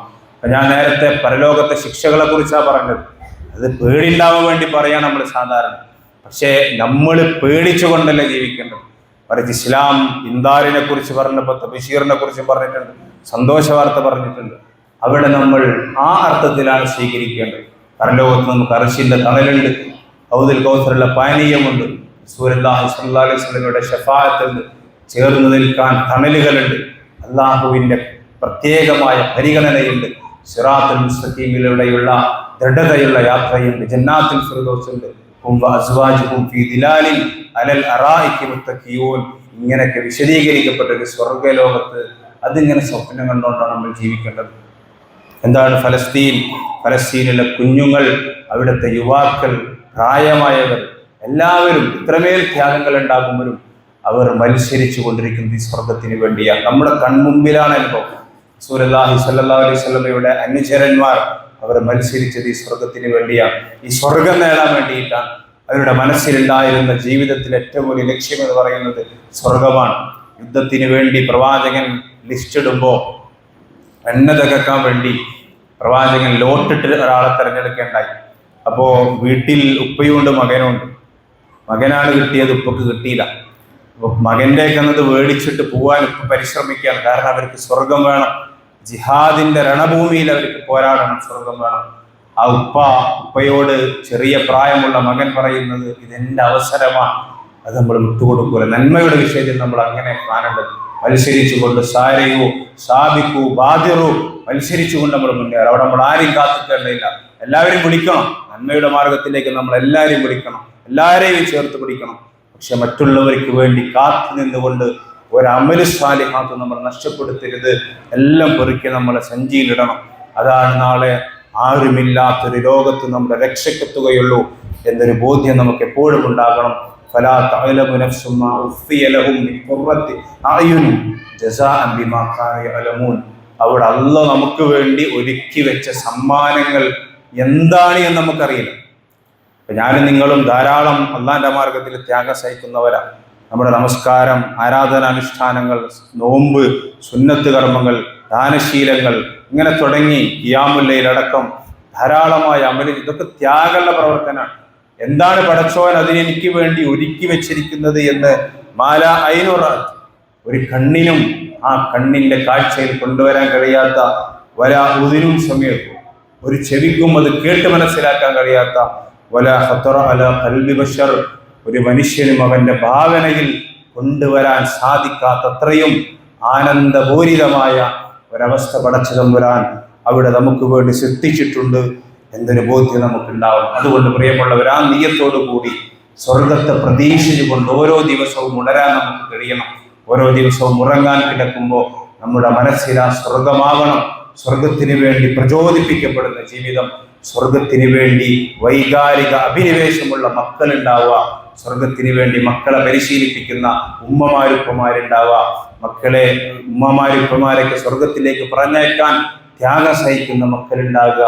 ഇതൊക്കെയാണ് ജീവിതത്തിൽ നമ്മൾ നേടിയെടുക്കുന്ന വലിയ സമ്പാദ്യങ്ങൾ. നമുക്ക് ഓർമ്മയുണ്ടാകണം. തീർച്ചയായും റമദാനിലേക്ക് നമ്മൾ പ്രവേശിക്കുമ്പോൾ നമ്മളെല്ലാം പരലോക ജീവിതത്തെ സംബന്ധിച്ച് കൃത്യമായ കാഴ്ചപ്പാട് നമുക്ക് വേണം. പ്രവാചകൻ വിശദീകരിച്ചില്ല, അവിടെ പാപങ്ങൾ പുറത്തു കൊടുക്കുന്ന മാസമാണ്. സ്വർഗത്തിന്റെ കവാടങ്ങൾ അന്ന് തുറന്നിടും. നോമ്പുകാർക്ക് റയ്യാൻ എന്ന് പറയുന്ന ഒരു സ്പെഷ്യൽ കവാടം സ്വർഗത്തിലേക്ക് അത് ഒരുക്കി വെച്ചു. പിശാചിനെ ചങ്ങലക്കിടുന്നു. ആളുകളെ ലക്ഷോപലക്ഷം മനുഷ്യരെ നരകത്തിൽ നിന്ന് വിമോചിപ്പിക്കുന്ന മാസമാണ്. എല്ലാ അർത്ഥത്തിലും ഒരു ഗ്രീൻ ചാനൽ സ്വഭാവത്തിൽ അള്ളാഹുവിന്റെ സാമീപ്യം കരസ്ഥമാക്കാൻ ഭൂമിയിൽ നമുക്ക് ലഭിക്കുന്ന അവസരങ്ങളുടെ ഏറ്റവും മികച്ചതാണ് പരിശുദ്ധ റമദാൻ. ആ റമദാൻ ഉപയോഗപ്പെടുത്തി നമുക്ക് അജണ്ടകൾ ഉണ്ടാകണം. അള്ളാഹിന്റെ പ്രവാചകൻ ഒരിക്കൽ മിമ്പറിൽ കയറിക്കൊണ്ട് 3 തവണ ആമീൻ പറയുന്നൊരു സംഭവം നമ്മൾ ഓർമ്മയിലുണ്ടാകും. സഹാബത്ത് ചോദിച്ചു, ആരും വന്ന് ദുആ ചെയ്യുന്നത് ഞങ്ങൾ കണ്ടില്ല. റസൂലുള്ളാഹി സ്വല്ലല്ലാഹു അലൈഹി വസല്ലം എന്തിനാണ് ആമീൻ പറഞ്ഞത് എന്ന് ചോദിച്ചപ്പോൾ റസൂല് ആ 3 പ്രാർത്ഥനകളും വിശദീകരിച്ച സന്ദർഭത്തിൽ ഒരു പ്രാർത്ഥന പറഞ്ഞത്, ജിബ്രീൽ എൻ്റെ അടുത്ത് വന്നു, ജിബ്രീൽ പ്രാർത്ഥിച്ചു, പരിശുദ്ധ റമദാൻ വന്നിട്ടും അതിലൂടെ ജീവിക്കാൻ അവസരമുണ്ടായിട്ടും അതിൻ്റെ നന്മകളെ ചേർത്ത് വെക്കാൻ സാധിക്കാതെ അതിനോട് യാത്ര പറഞ്ഞവൻ അകന്നു പോകട്ടെ എന്ന് പ്രാർത്ഥിച്ചപ്പോൾ ഞാൻ ആമീൻ പറഞ്ഞു പോയി സഹാബ എന്ന് റസൂലുള്ളാഹി സ്വല്ലല്ലാഹു അലൈഹി വസല്ലം പറയുന്നുണ്ട്. അതുകൊണ്ട് പ്രിയമുള്ളവരെ, റമദാൻ നഷ്ടപ്പെടുത്തുന്നവരായിട്ട് നമ്മൾ മാറരുത്. റമദാനിനെ സ്വീകരിക്കുകയും ഉൾക്കൊള്ളുകയും അതിനെ അംഗീകരിക്കുകയും അതിൻ്റെ അനുഗ്രഹങ്ങളെ ചേർത്ത് വെക്കുകയും ചെയ്യുന്ന ഒരു ജീവിതമാകണം നമ്മുടെ വരുന്ന ജീവിതം എന്ന് ഓർമ്മപ്പെടുത്തുകയാണ്. ഈ ദൃഢമായ ബോധ്യം നമുക്കുണ്ടാകണം. പരലോകത്ത് നമ്മുടെ സ്പേസിനെ കുറിച്ച് ബോധ്യം നമുക്കുണ്ടാവണം. മരണപ്പെടുന്ന സന്ദർഭത്തിൽ ഈമാനോട് കൂടി മരിക്കാൻ നമുക്ക് സാധിക്കണം. അതിന് നമുക്ക് ഒഫ്ലത്തില്ലാത്ത, അശ്രദ്ധയില്ലാത്ത അതുപോലെ ഗൗരവമുള്ള ഒരു ജീവിതമാണ് നമ്മൾ നയിക്കേണ്ടത്. അല്ലാഹു സുബ്ഹാനഹു വ തആല അർത്ഥത്തിൽ നമ്മെ വിജയിപ്പിക്കുമാറാകട്ടെ. സ്വർഗത്തെക്കുറിച്ചും നരകത്തെക്കുറിച്ചും പരലോക ജീവിതത്തെക്കുറിച്ചുമുള്ള കൃത്യമായ അറിവുകളും കാഴ്ചപ്പാടുകളും ഉണ്ടാക്കി അത് വിജയിക്കാനുള്ള പരിശ്രമങ്ങളിൽ ഏർപ്പെടുന്ന സൗഭാഗ്യവാന്മാരുടെ കൂട്ടത്തിൽ അല്ലാഹു നമ്മെ ഉൾപ്പെടുത്തി അനുഗ്രഹിക്കുമാറാകട്ടെ. അർഹമുറാഹിമീനായ നാഥ, അല്ലാഹുവെ, ഹൈറാകുന്ന കാലത്തോളം ഈമാനോടുകൂടി ഞങ്ങളെ ജീവിപ്പിക്കണേ നാഥ. മരണം ഹൈറാകുന്ന സന്ദർഭത്തിൽ ഈമാനോടുകൂടി ഞങ്ങളെ മരിപ്പിക്കണേ നാഥ.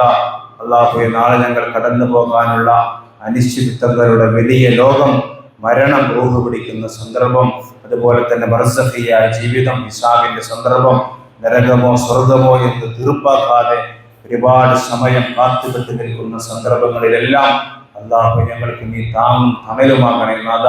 അർശിന്റെ തണൽ നൽകി അനുഗ്രഹിക്കണേ നാഥ. ഔദുൽ കൗസറുള്ള പാനീയം ഞങ്ങൾക്ക് ദാഹമകറ്റാൻ നൽകണേ നാഥ. റസൂലുള്ളാഹി സ്വല്ലല്ലാഹു അലൈഹി വസല്ലമയുടെ ശഫാഅത്ത് നൽകി അനുഗ്രഹിക്കണേ നാഥ. അല്ലാഹുവേ, നാളെ ജന്നാത്തുൽ ഫിർദൗസിൽ ഉന്നതമായ പദവികൾ നൽകി ഞങ്ങൾ ആദരിക്കണേ നാഥ. അല്ലാഹുവേ, ഞങ്ങളിൽ നിന്ന് വിട പറഞ്ഞു പോയവർക്ക് മഗ്ഫിറത്തും റഹ്മത്തും നൽകി അനുഗ്രഹിക്കണേ നാഥ. അവരോടൊപ്പം നാളെ റസൂലുള്ളാഹി സ്വല്ലല്ലാഹു അലൈഹി വസല്ലമയുടെ കൂടെ സ്വർഗ്ഗത്തിൽ ഞങ്ങളെ ഒന്നിപ്പിക്കണേ നാഥ. അല്ലാഹുവേ, ഞങ്ങളുടെ ജീവിതത്തിൽ ഖൈറും ബർക്കത്തും നൽകി അനുഗ്രഹിക്കണേ നാഥ. അല്ലാഹുവേ, ഞങ്ങളുടെ റമദാനിലേക്ക് എത്തിക്കണേ നാഥ. റമദാനിൽ വിജയിക്കുന്ന സത്യവിശ്വാസികളുടെ കൂട്ടത്തിൽ ഞങ്ങളെ ഉൾപ്പെടുത്തണേ നാഥ. റബ്ബനാ ആതിനാ ഫിദ്ദുനിയ ഹസനതൻ വഫിൽ ആഖിറതി ഹസനതൻ വഖിനാ അദാബന്നാർ. ربنا تقبل منا انك انت السميع العليم وتب علينا انك انت التواب الرحيم. واخر دعوانا الحمد لله رب العالمين. صلى الله على محمد صلى الله عليه وسلم.